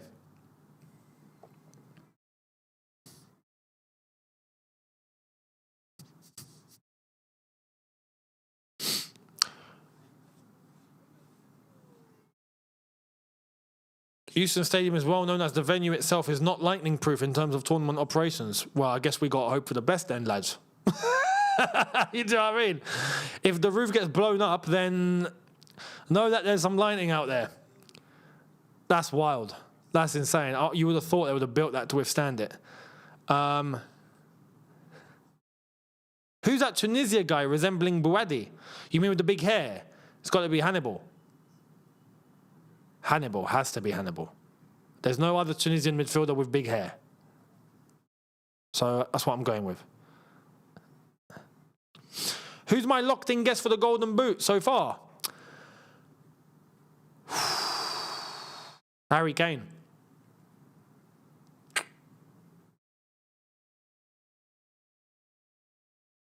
Come on. I want to say Harry Kane.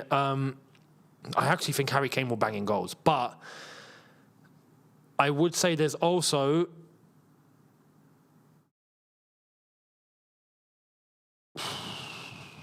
Damn. Mbappe, Messi. I think.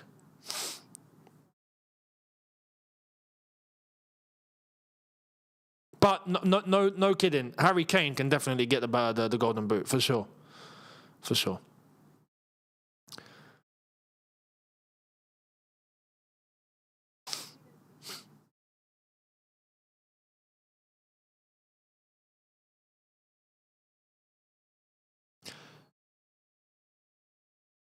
Spain versus Saudi, 6-0.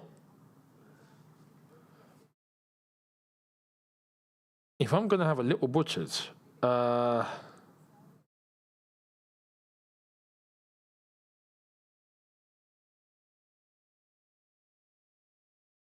yeah, they all drew their game, didn't they? Saudi drew to Uruguay. That's not going to be so easy, you know. Saudi are not Qatar. I do think Spain will win probably 2 or 3-0. I think that's it, though. I don't expect them to get destroyed, like 6-0. No, I don't see it. Spain, I think, will start to get into rhythm now as well. That first game was a little bit like, All these teams that are having slow starts, don't get it twisted. These are big teams that will start getting themselves into the competition. You'll start seeing them play properly. Spain, Portugal, who else flopped?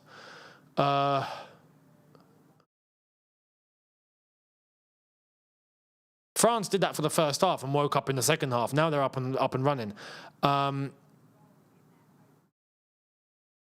Any other big country that flopped? I mean, Brazil beat Haiti. It's Haiti. Can't read too much into that. But anyway, you get the gist. These teams are going to start getting into rhythm. Somerville is coming on for Holland here.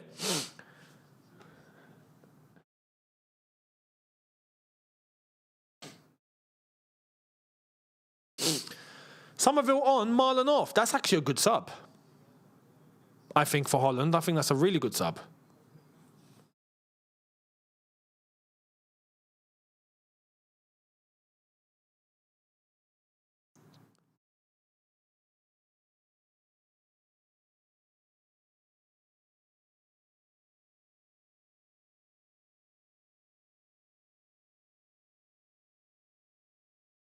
Isak gets us underway.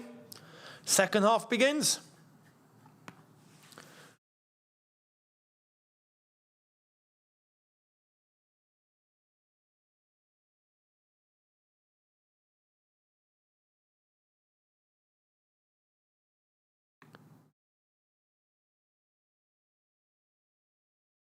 We'll see how this one's going to go now. What are your predictions now for this game after seeing that first half? Do let me know. I'm going to go to 3-0. I said 2-1 at the beginning of this. I'm going to say 3-0.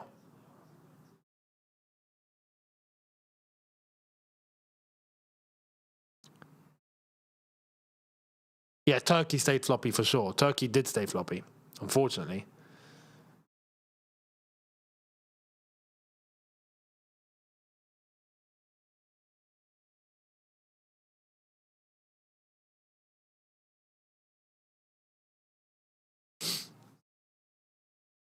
Algeria, no, hopefully we get into rhythm in the second game as well. We have to. We ain't got a choice. If not, we're out.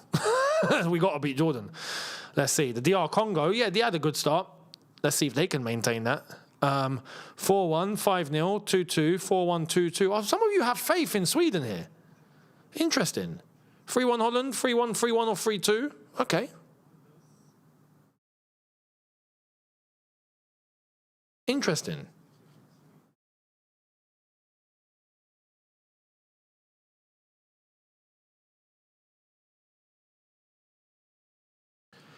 Holland starting to make their way forward. Somerville, nice little roulette there by Somerville. Beautifully taken in, it's free! It's free, there it is! There it is! Oh man! What a great contribution by Somerville there. Beautiful. And they're looking at Michael Oliver. There wasn't an offside there, I don't think there was. I think it's going to be given, I think it's 3-0. What a start to the second half. Just as we were talking about predictions. I think he's on. Yeah, he's on. That's poor defending though. But he's on. It's Gakpo. Gakpo with the finish. Beautifully brought across. Was that Dumfries with the ball across? It was Dumfries with the ball across. Again. And it's a tap in. Brobby tried to go for it. Missed him. Gakpo was there to cover him. Slots it in. 3-0 to the Dutch. And that's game, set and match. Do you realise? All the goals have been scored the same way.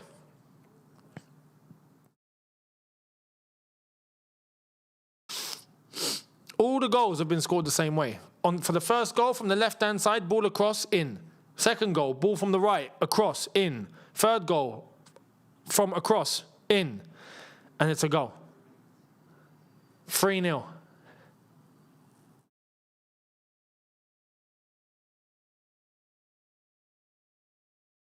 There was no offside. He wasn't offside. He was in. I thought that as well. I saw that. I could see he's onside. He's on. The defender kept him on. If you actually look, the defender kept him on.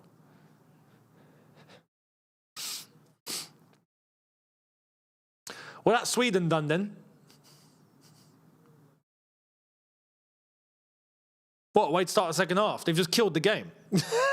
We've got to go through 45 minutes of a training session now. Maybe it's not the end of the goals for the Dutch.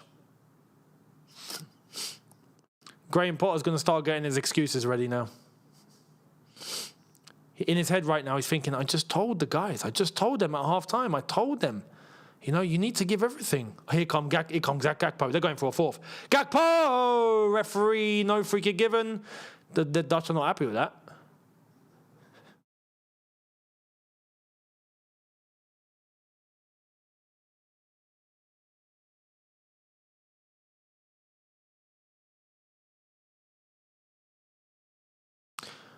I don't know why. I've just had a whiff. I saw Gakpo on the ground, and the camera was really, really like close to him, and you could see where he was on the ground and where the grass like that he'd slid on was and all of that. And I just got a whiff of fresh grass. But you know the fresh grass that you smell when you go to play football? When you've got a pitch that's ready and the grass has been looked after and the smell has like come out of it and you've got the smell of grass, right? I just had a whiff of that. and now I want to play football. Now I'm like, oh man, I want to play.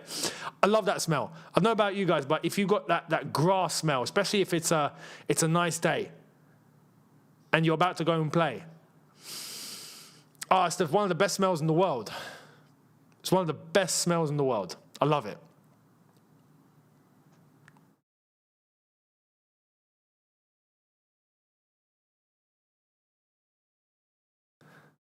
No, not hay fever. You get hay fever if you start getting nasal and if you start like getting clogged up and you start sneezing. I don't have hay fever. I'm glad, thankfully.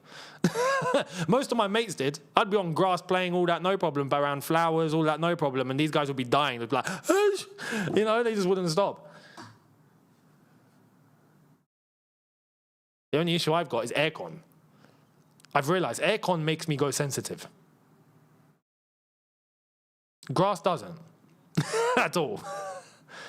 No. So no. I'm not saying the TV gave me a flipping smell. No, I'm saying that's not 8K. That's 16K at that point.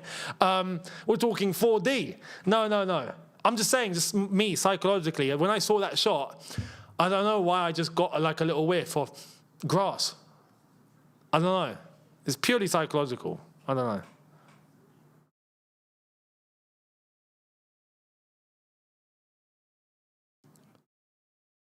Throw in by Sweden, trying to get something here. Take a shot. But he tried. Fair play, he tried. He did say what I did say, but it blocked.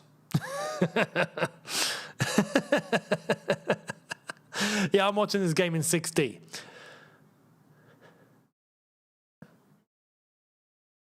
Sweden with the ball here now, trying to get something. I mean, anything now is a consolation. The game's dead. There's no way Sweden are getting 3. You're going to have to make the biggest comebacks of comebacks, you know. You're going to need to do Liverpool, Istanbul. It's just not happening. Here come the Dutch again. Somerville has been brought down. Free kick. That should be a yellow, ref. It is a yellow. Good reffing. Good reffing. Rain grass. Yeah, no, so rain grass is another one. But rain grass is a bit different. It's a bit different. I think there's less smell with rain grass, but it's great to play on. Oh my God, rain grass. All the slide tackles and all that starts coming out. It's wild.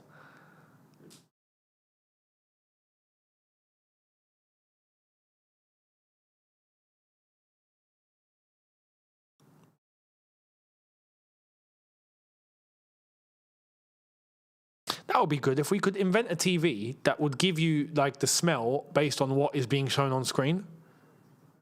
That's something AI can do.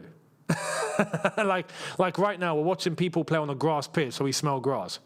You know, if there's a TV scene of people in a factory, then we get like a smoky smell. If you know they're in a restaurant, then we get depending on what restaurant, we get the smell of the type of food that's being served there. Can you imagine if that was the case? That would be pretty weird, but. Oh, Isak. You can't just give the ball away to like, oh, come on, mate. Come on. Here come Holland. Here come the Netherlands. Here's Somerville. They're in here. They're in. There's options. Gakpo's going to cut in. He's going to cut in. It's a shot. Oh! 4-0 to the Dutch. That is game, set, and match, and it's over. Oh, my God. The 7 might be coming, you know. Oh, no. The 7 might be on the way. Sweden have been annihilated. That was Isak's fault. He's the one who gave that away. He's the one who set them on their way. And it's, they've just been cooked.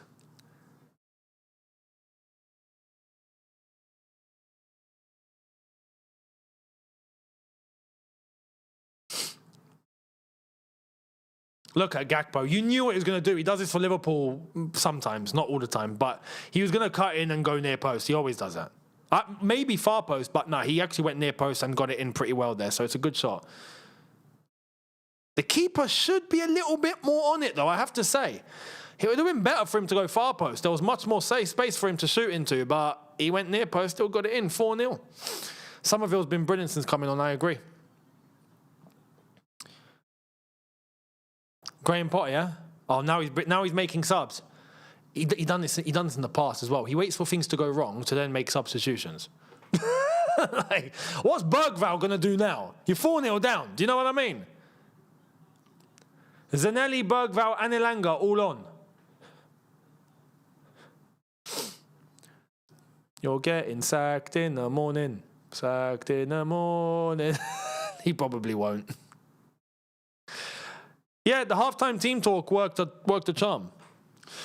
Worked brilliant. Sweden clearly listened to him.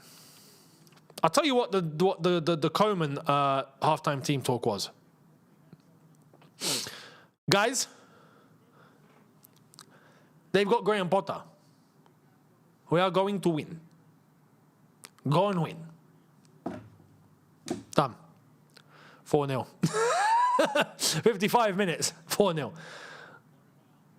Okay, my prediction is in the bin. I said 3-0, which is a shot. Not far. Unlucky. Ayari's first shot. Well, not first shot. Ayari's shot there. That guy's got a blue and yellow moustache.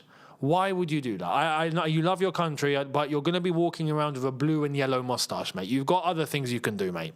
You don't need to dye your moustache. That's pretty wild.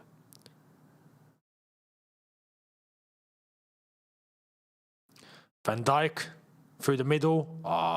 They're going to make it 5. They're going to make it 5. They're going to make it 5. They're in again. They're in again. They're in again. It's Brobby. It's Brobby. Brobby to the right-hand side. It's a shot from distance. That's gone back to Holland. Unlucky. Unlucky. At 4-0, you can start taking those shots. There's no problem with taking that sort of shot at 4-0. Definitely not. I said 3-0. That prediction's in the bin. That's the second prediction I've got wrong today. I said 2-1, moved it to 3-0, then they're at 4-0. What am I going to say now? 6? My new prediction is...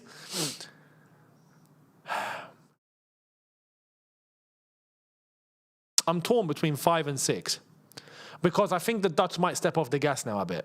So I don't think they're going to score twice. But if they were to just keep going how they are, they will score twice. That's what I'm thinking about now. I mean, they're playing beautifully now. Screw it. I'm going to say 6.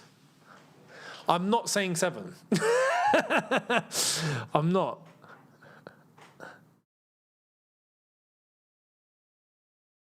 If it gets to 6-0, I'm going to be actively here, hate watching the Dutch. If not, I'm having to buy someone a T-bone dinner. Here come the Swedes. Here come the Swedes. Isak through ball. They're in. Sweden with a chance. Flick it over. Flick it over. Oh, 4-1. 4-1. The T-bone's off the table. Sorry. But the Swedes have got a goal back. It's 4-1. That was a good move. That was a good move. Caught the Dutch out. A great through ball. And it's a great finish. I wanted him to flick it over the keeper. The keeper was so far off his line. It was ridiculous. But it was a great finish by Elanga. Nice. Nice. Isak sees Elanga making the run into space. Elanga keeps running, which is what some footballers this World Cup haven't done. And it's a good, straightforward finish. Yeah. Tapped it in beautifully. Verbruggen couldn't get near it. 4-1. Sweden still have a very, very, very long way to go. Put the T-bone back in the freezer. It won't be cooked. Oh, man. How ironic, eh? You said 7-0. And then the ones to get the ones to kill the dream were not even Holland, who are on their way to getting that many goals. It's Sweden just because they got 1. Unreal. De Jong and Reinders have been brought off. Koopmeiners and Till are on for the Dutch. I guess they can do that now. They're so far ahead. They can do that if they want. Rest some players, rotate a little bit, conserve some energy. Netherlands would have to play in their final game Tunisia. So they're going to be resting men anyway, I think. They're going to be fine. Netherlands right now, as it stands. Well, actually, no, I say that, but no, maybe not, maybe not. It's 4-3-1-0, but Japan still have to play against Tunisia. So if Japan were to win, they go joint top / depending on the goals with the Netherlands, depending on how many Japan score. Maybe the Netherlands will stay top, but they can't take that last game lightly. So maybe best to take off some players now to conserve them if you do want to use them in the final game. And then see from there. Hence why we're going to see what Tunisia and Japan do later tonight / tomorrow morning based on where you are. But, yeah, you can't take those last games lightly because, ironically, let me tell you this, ironically, if you go and look at the brackets, you'll see this for yourselves. But for quite a lot of the groups, finishing second is going to be worse than finishing third. There's going to be teams that are going to try and finish third instead because you get more favourable games in the round of 32. There's a few examples. One of them off the top of my head that I've seen because I know about this is the Algeria group with Argentina and Austria and Jordan. You know right now the way that it looks, whoever finishes second in that group will play Spain. Whoever finishes third in that group will play Canada. I know what I'm taking. Mate, easily. I know what I'm taking. I don't want to go up against Spain. Are you mad? Not especially when you start getting into the knockout stage. Spain are going to turn it on. There's a few examples of these groups that have that, where third spot might be better than going to play second. So let's see how this is all going to end up. It's going to be really interesting. There's going to be a lot of mathematics coming out for the last game of the group, for sure.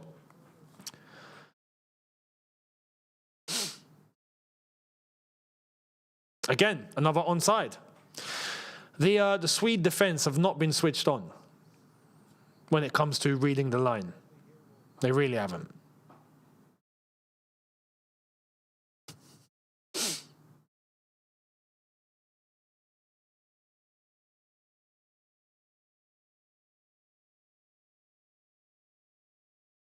Dumfries. Ball central.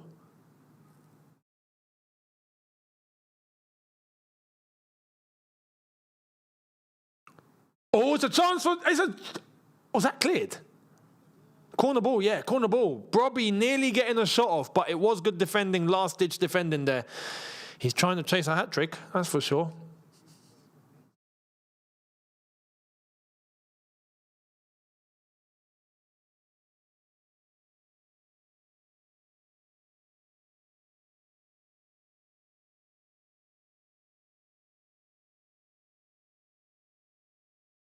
There's someone next to Infantino there who apparently is half Dutch and half Swedish. Who is that? Ball in. Unlucky. Talk about lucky. Bloody hell.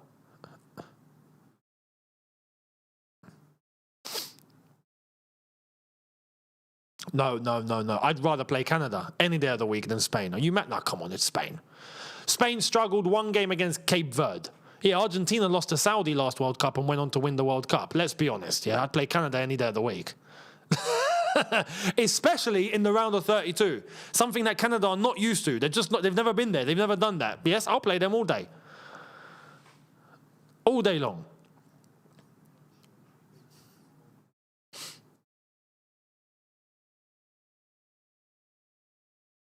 Doesn't mean it'll be easy, but it's easier than playing Spain. That's for sure.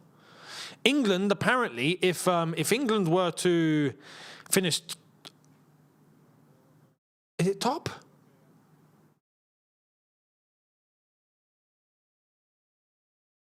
I know England might have to play Portugal. Yeah. Yeah, the Canadian, what's his name? Is it Coney? Who broke his leg? Oh, man, that was horrible. And it was a clean break as well. You know what? Probably thankful it was a clean break. His leg snapped fully. Gone. You could see his leg dangling, bro. He was looking and he couldn't believe it. And that's the thing. Apparently, I've never broken a bone before, but what I've heard is apparently, if anyone has, let me know. If you, fracture a bone, that's actually really painful. But if you just snap it completely, you don't really feel much. The bone's broke. But, and I think he was he could see his leg. He was looking at his leg and it was just dangling and he was getting a realization of what has happened. And that can be the worst thing. That can be the worst thing, man. When you see something like that and then in your brain for a split second you think, is this real or am I dreaming? Can I just go back 10 seconds, please? Can I take me back now?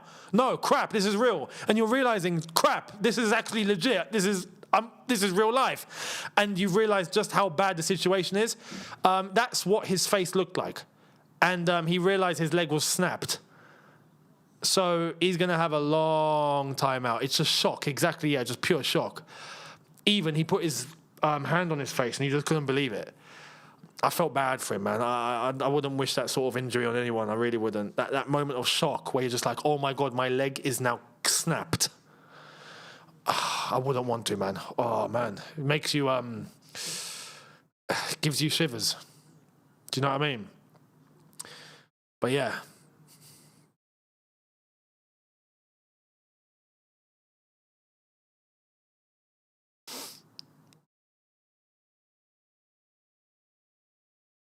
No, I don't think his career is done. There's been footballers can recover from that, especially if it's a clean break. There's a process for the bone to be able to fully heal back together again and go through everything. It's a long time though. Ball over the top into Robbie. First time. The angle was a bit too much. Oh, he's offside anyway. But yeah, his career's not done. Back in the day, maybe in the 90s and any time before that, you break a leg because the science wasn't where it is now, you know. And even in terms of letting the bone heal and all of that, sometimes with what was happening back then, you might just let it go a little bit wrong, so the bone will not be as strong as it once was. Now they know exactly what to do to make sure that the bone fully heals itself all back together, bruv. It's just, yeah. But you're out for a long time. Oh, chance for Sweden. Unlucky. Elanga is looking good. I think we're about to get another ad break. Cheeky nutmeg there, I think it was. But yeah, with a fracture though, it's a bit more complicated, I think.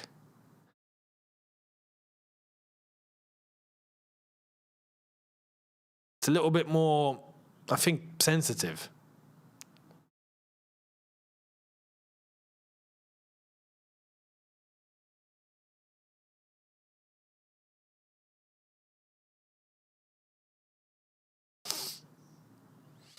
I have 2 fractures in my foot, one fresh and one old, and I never felt either of them. No way. I mean, your foot, was that your metatarsal? I've heard about metatarsals, and obviously there's some people that are like, oh, I feel a little bit of a weird pain, but they don't actually realize they've got a fracture. I have heard that. But when we're talking about other leg fractures, I mean, apparently it's really painful.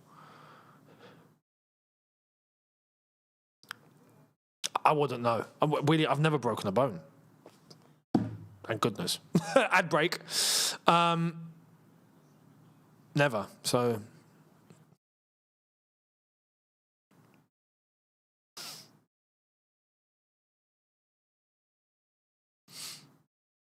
Yeah, Musiala had a similar injury. Exactly that. Yeah, he's back.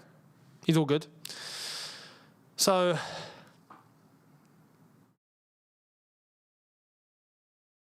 A dirty break is worse. You break a leg and then fall into a sewer. Have a day off. 23 minutes left to play here, guys, and 22, and 4-1. This is going to be a wrap. It already is.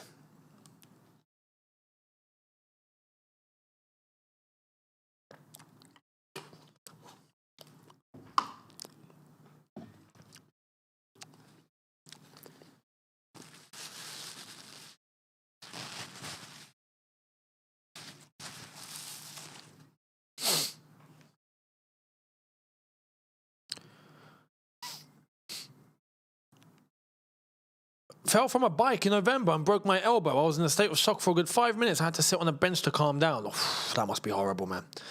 That must be horrible. Hope you're recovered.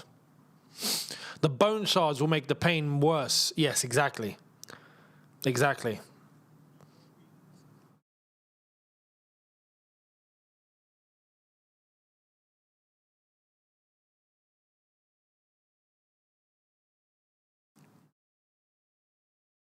No, 7-1 is not T-bone, I'm afraid. We said 7-0.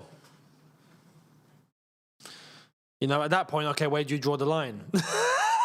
So, what, if it's 5-1, then we're going to give him like a meatball? Well, how does that work? No. This was This was either going to be really elite or nothing at all.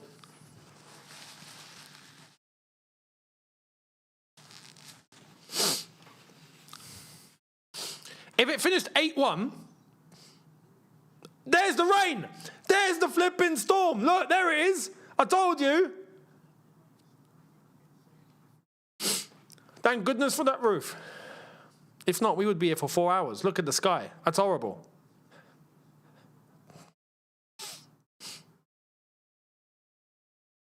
The Dutch people are happy. So the Swedes. She looks really happy. She looks like Ulrika. What was her name? Ulrika Johnson. I think her name was Ulrika Johnson, wasn't it? She was Swedish as well, funnily enough. But yeah. What's happened to Ulrika Johnson anyway? I haven't heard from her in years. She just fell off the face of the earth. Memphis Depay is coming on. Brobby's off. Very good display from Brobby. Well done, Brobby.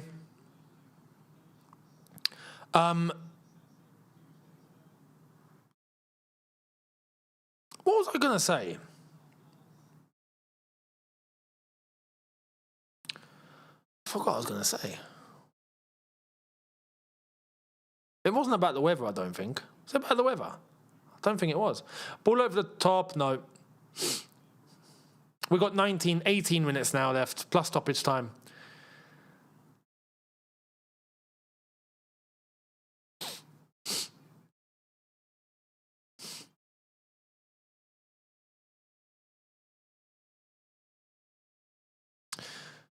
Yeah, she was the one who went out with Sven. I know. I remember when that story came out. I was thinking, yo, Sven. Back then, anyway. Back then, yeah. Ulrika Johnson was known in the UK big time. She was a big enough TV personality. And then, yeah, all of a sudden, Sven had been out with her, and we're like, hang on. Go on, Sven.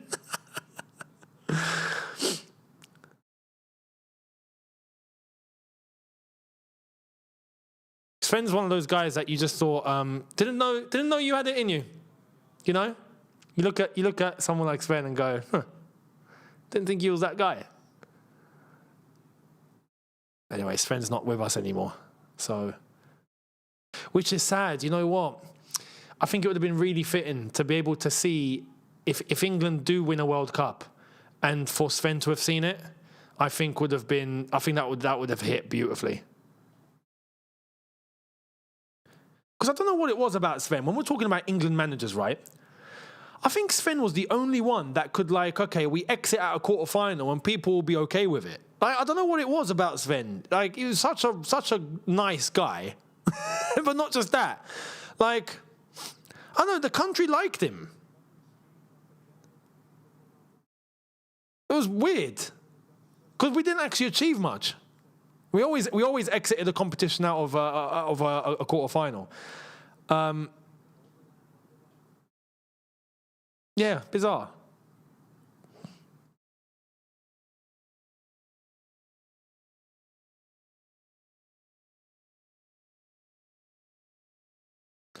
Memphis Depay dispossessed.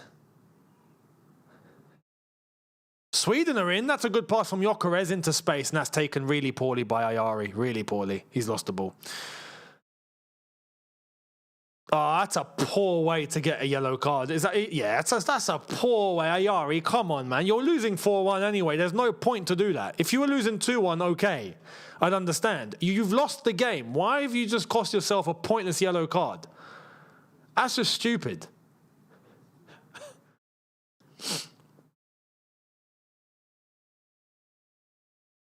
You could see he hesitated as well. He went for it and went for, okay, let go. You've done too much, I'm afraid. Yellow card.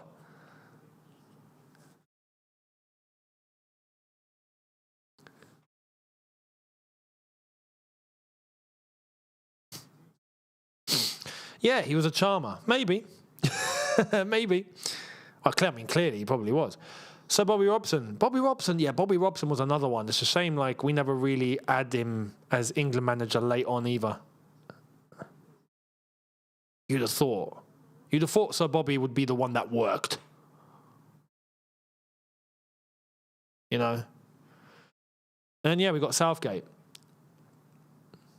who got us really far. And yet no one really liked them. It's just, I guess the expectation, isn't it? It's just the expectation. Ball out, goal kick. 75 minutes played. Still 4-1 to the Dutch. Like I've said, remember, we have got this stream ending after this game, then a 45-minute wait, and then we will be beginning the one for Germany, Ivory Coast. So make sure you guys are there for that.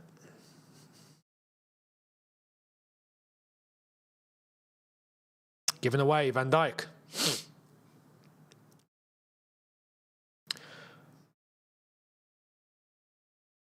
Good defending. Out for a Sweden goal kick.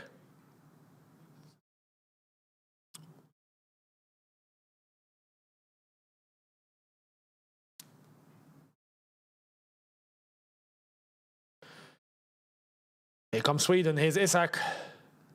Into Elanga. Elanga's got space. Ball in. Cleared. To Isak. Isak needs to, like, whenever he's got the ball like here, right, he needs to try and open up some space for him to have, like, a shot or something, because he's really not done enough. Well, here he is, actually. Ball into the box. And kept on. Oh, Gyökeres. Chest. No. Why are you chesting it? Why? He could have overheaded kicked right there. A bicycle kick right in that spot, and he probably would have buried it. Why he didn't go for that, I don't know. He waited for him to bring it down with his chest.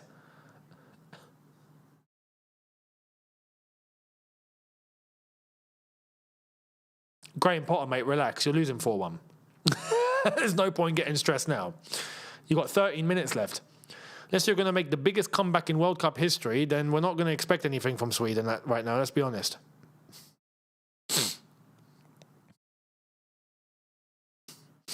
Ball in again. Oh, that's out for a goal kick. That's a poor ball.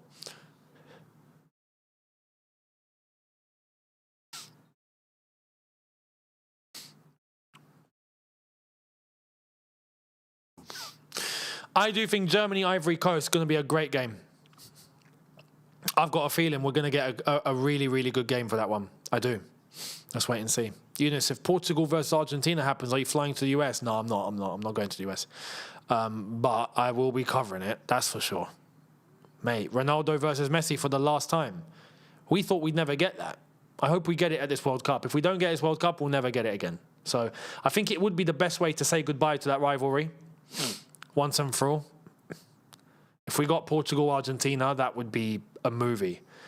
It would be like the final episode in this saga, in this series. It's the finale, you know? That would be mental.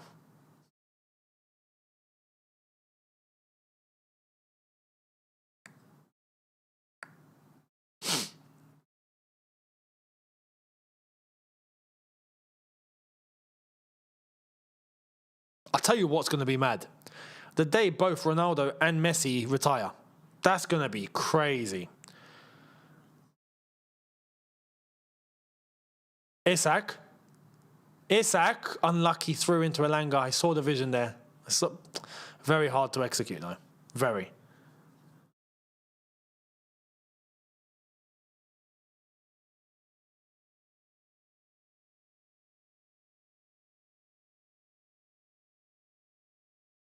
Yeah, can't wait for Germany, Ivory Coast. Yeah, it's going to be a good one.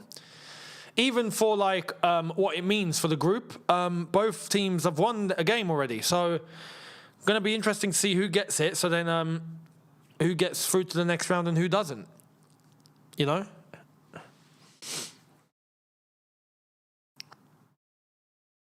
Free kick to the Dutch here. Michael Oliver's not having it.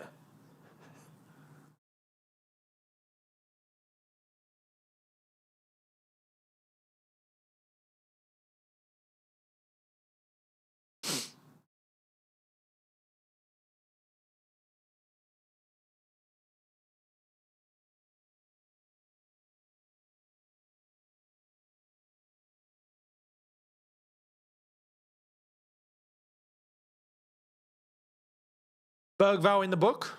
Yellow card.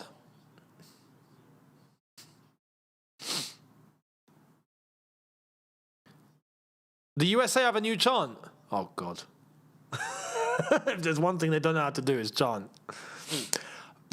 I would say, though, disclaimer, is there's one thing they don't know how to do is chant for football games. They do know how to chant for other things. You know?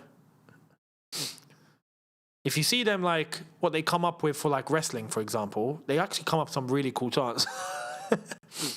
But that's about it. For our football, they ain't got a clue. What's it called? Oh, jump for the USA, ole. Oh, God, did they just change the words? Oh, no. I'm going to hear it. Let's hear it.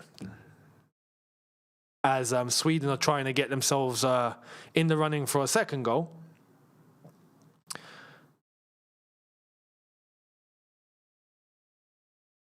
What's it called? Toviget, thank you very much for the super chat.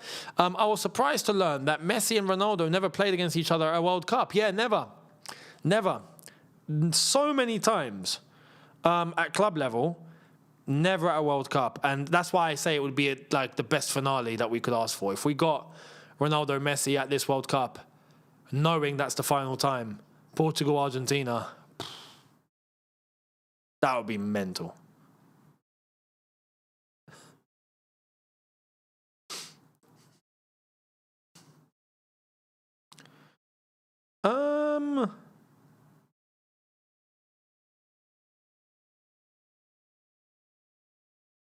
I can't see it.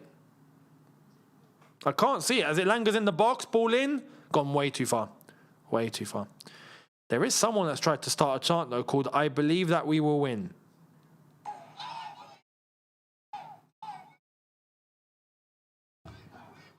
Oh, my God. Nah. Shut him up. Oh, crap. Forgot about YouTube's new feature that keeps going even when you come out the app. Nah, turn it off. Turn it off. Get out of it. Leave my presence. Oh, there we are. That is outrageous. I believe that we will win. Holy crap. My God. I believe that we will win. I'm scarred, you know. I'm not going to sleep tonight. That's just going to play in my head like torture. You thought Chinese torture was bad. Great, the Americans have just invented a new version. Imagine being in a room with nothing in it except a speaker that's telling you, I believe that we will win.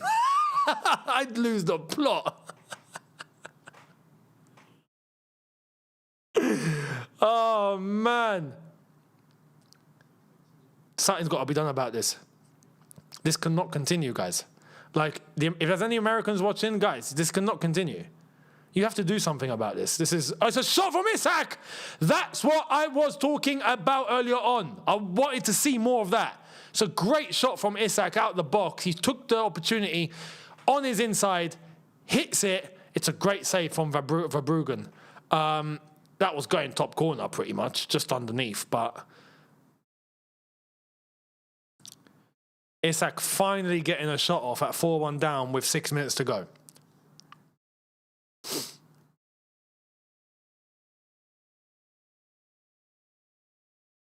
Ball in. It's a shot again! Straight to the goalkeeper. Unlucky. Sweden, at the end, have done what they could. Not enough. Nowhere near enough, but they've tried.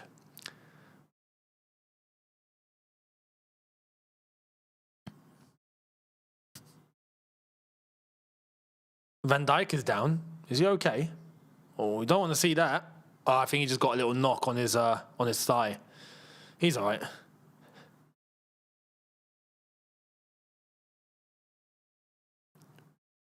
Yeah, it's too much. In the States, it's too much. You guys have to start coming up with some proper chants, man. This cannot continue.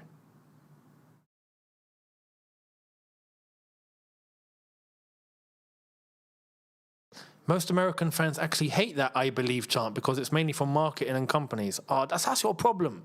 Your problem in the States, right, is you've let corporations and companies take control of your entire culture. Like fully to that level as well. Like they have fully embedded themselves as exactly how to dictate people in their everyday life. It's nuts, the influence over there. Yes, they were talking about how much it costs to go and have a trial at a football academy. I mean, it's ridiculous. And that's just because, again, private equity. Do you know what I mean? It's crazy. Crazy.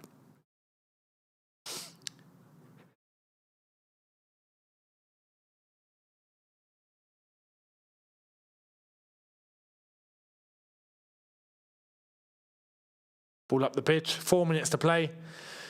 I wonder, can the Dutch get a fifth? I mean, if the Swedes get a second right now, nothing changes. But if the Dutch get a fifth, it means something towards the amount of goals scored. How big of a gap can they create? You know?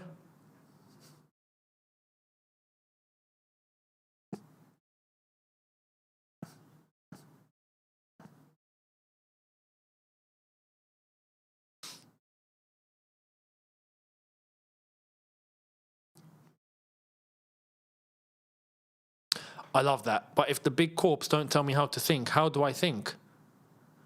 Guess what? You do it. It's a very easy concept. You know? Think for yourself.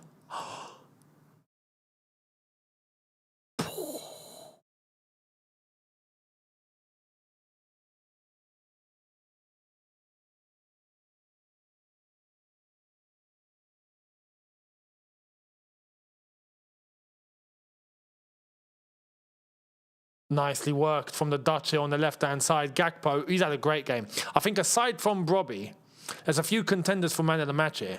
I think Dumfries has been brilliant. I think Gakpo's been brilliant. The midfield of De Jong and Gravenberch as well has been really solid. Robbie obviously is going to take man of the match.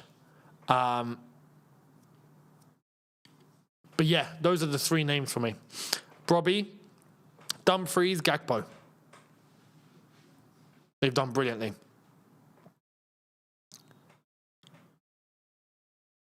There will be a Chelsea video, yes, on Younes Talks Chelsea. There was nothing because nothing happened. Like, legit, today's been such a quiet day. There's only the Maresca compensation stuff. I can leave that for a video. Do you know what I mean? So I'm going to see what else is popping and give one video today, not two. That's it. So that's on the way. Ahmed, thank you for the super chat. Much appreciated. I like this Dutch team, but Koeman will cost us. It feels like that's the vibe from the fans. Here come Holland again. Oh, 5! It's 5 and it's Somerville. Oh, the Dutch have done to the Swedes what the Swedes done to the Tunisians. You beat someone 5-1, you then get battered 5-1. Well, I mean, we were just talking about Koeman. I think he's proving his worth at the moment, you know? Let's see what happens in the latter stages of the tournament, of course. Maybe he does cost you there. But so far, so good. Well done to the Dutch. They got themselves up and running. 5-1 is a big result. It's an onside as well. Yeah, they're on. They're on. Somerville with a shot from out the box, though. It's a great finish. This goalkeeper needs to be fired, though. I'm going to say that. Because, look, it's not that he would have reached it, because it's right in the bottom corner, but he's not even close. He can't dive. There's one thing about this goalkeeper I've realised. He can't dive. The Swedish goalkeeper, he can't throw himself. He's not agile. He looks heavy. Is that just me? Or...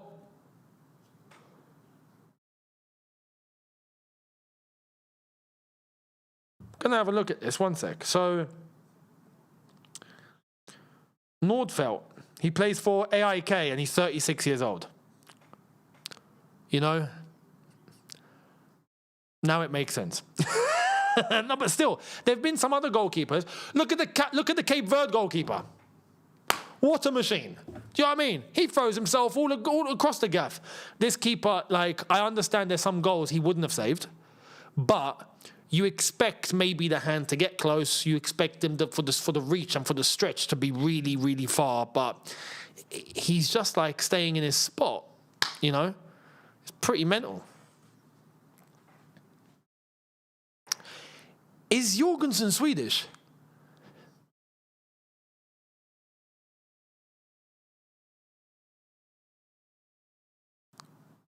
I forgot. Is Jorgensen Swedish?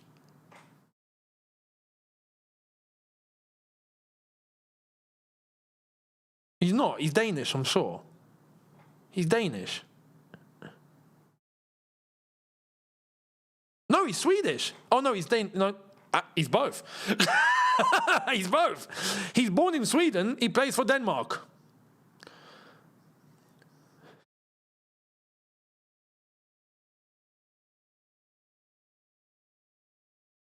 Wow, he grew up playing for Sweden under 19s, then shifted over to Denmark.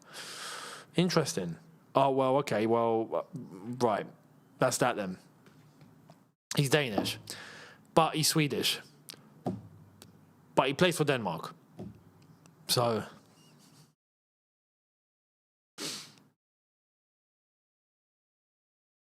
Five minutes of added time. We've got 3 more to play. Like I've mentioned, don't worry. After this is finished, we're going to end. We're then going to wait about 45 minutes. Then we're going to get ready and set for Germany versus the Ivory Coast. So make sure you guys are here for that.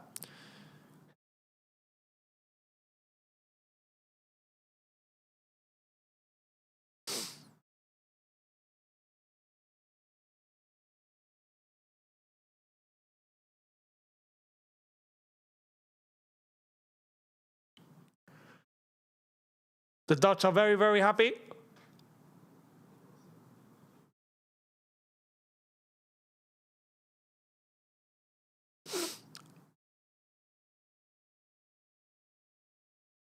Makes you wonder. The Sweden team, that when they won 5-1 against Tunisia, it goes to show how bad Tunisia were on that day. Really, really bad. And I think, so tomorrow morning, later on tonight technically, when we get Tunisia-Japan, I think we're going to get a better Tunisia. But realistically, I think people would expect Japan to win. But I don't think it's going to be 5-1. Tunisia was so bad that day that they made Sweden look like Argentina. And now Sweden have come across against a decent side. They've been killed. Oh, that's an elbow into Somerville's face. Unintentional. Unintentional. Is he okay?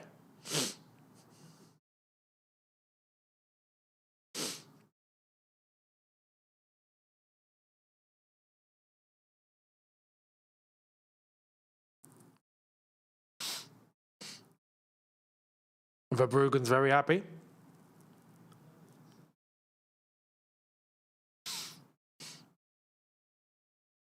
Oh, he's off the pitch at the moment. They'll be fine. They're winning 5-1. A knee. Did I say an elbow? Sorry, knee.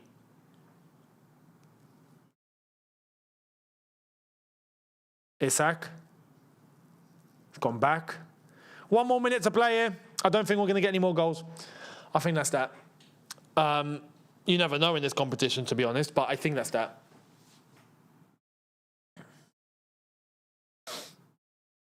Oh, he's running for days. Nowhere to shoot. Here's Bergvall.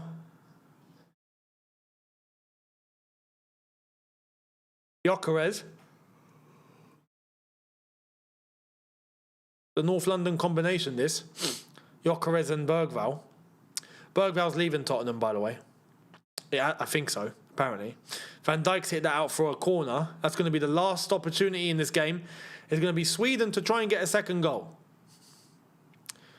Graham Potter, time to get your excuses ready. Oh, I think he's busted open, you know. He is. I think Somerville's been busted open. I think he's bleeding. Gritty, Zidane, thank you very much again. Last World Cup, Japan beat Spain and Germany, then lost to Costa Rica. Yeah, do you remember? But Germany were really, really bad. Do you know what I mean? Like, Germany fell off a cliff. But yeah, you're right. Japan were the ones to set the tone. And they've maintained it. Like, Japan are still a very decent side. So we're going to see what they're going to do against Tunisia. And there we are, full time. Full time, guys. That's that. I hope you've enjoyed it. There's Ruud van Nistelrooy. He's part of the setup. I didn't know that. Oh. Ruud van Nistelrooy is wearing glasses now. Well, same as all of us, eh? But, guys, there we are. I appreciate it. Thank you all for tagging along. Hope you've enjoyed this one. 5-1 winners for the Netherlands. Fantastic game for them. Sweden, very underwhelming. And that means for the table right now, because Tunisia and Japan still have to play, but the Netherlands are at the top with 4 points. Sweden with 3, Japan 1 and Tunisia none. 4 goal difference for Netherlands now. They're looking good. So let's see what's going to happen in the other game. We'll be doing that. But be here in about 45 minutes from now for Germany, Ivory Coast. And we'll go through the motions once again. So thank you all so much, people, for the interaction. Everyone that super chatted again, thank you for the support. Much appreciated. And I'll see all of you very, very shortly. GG's. In a bit.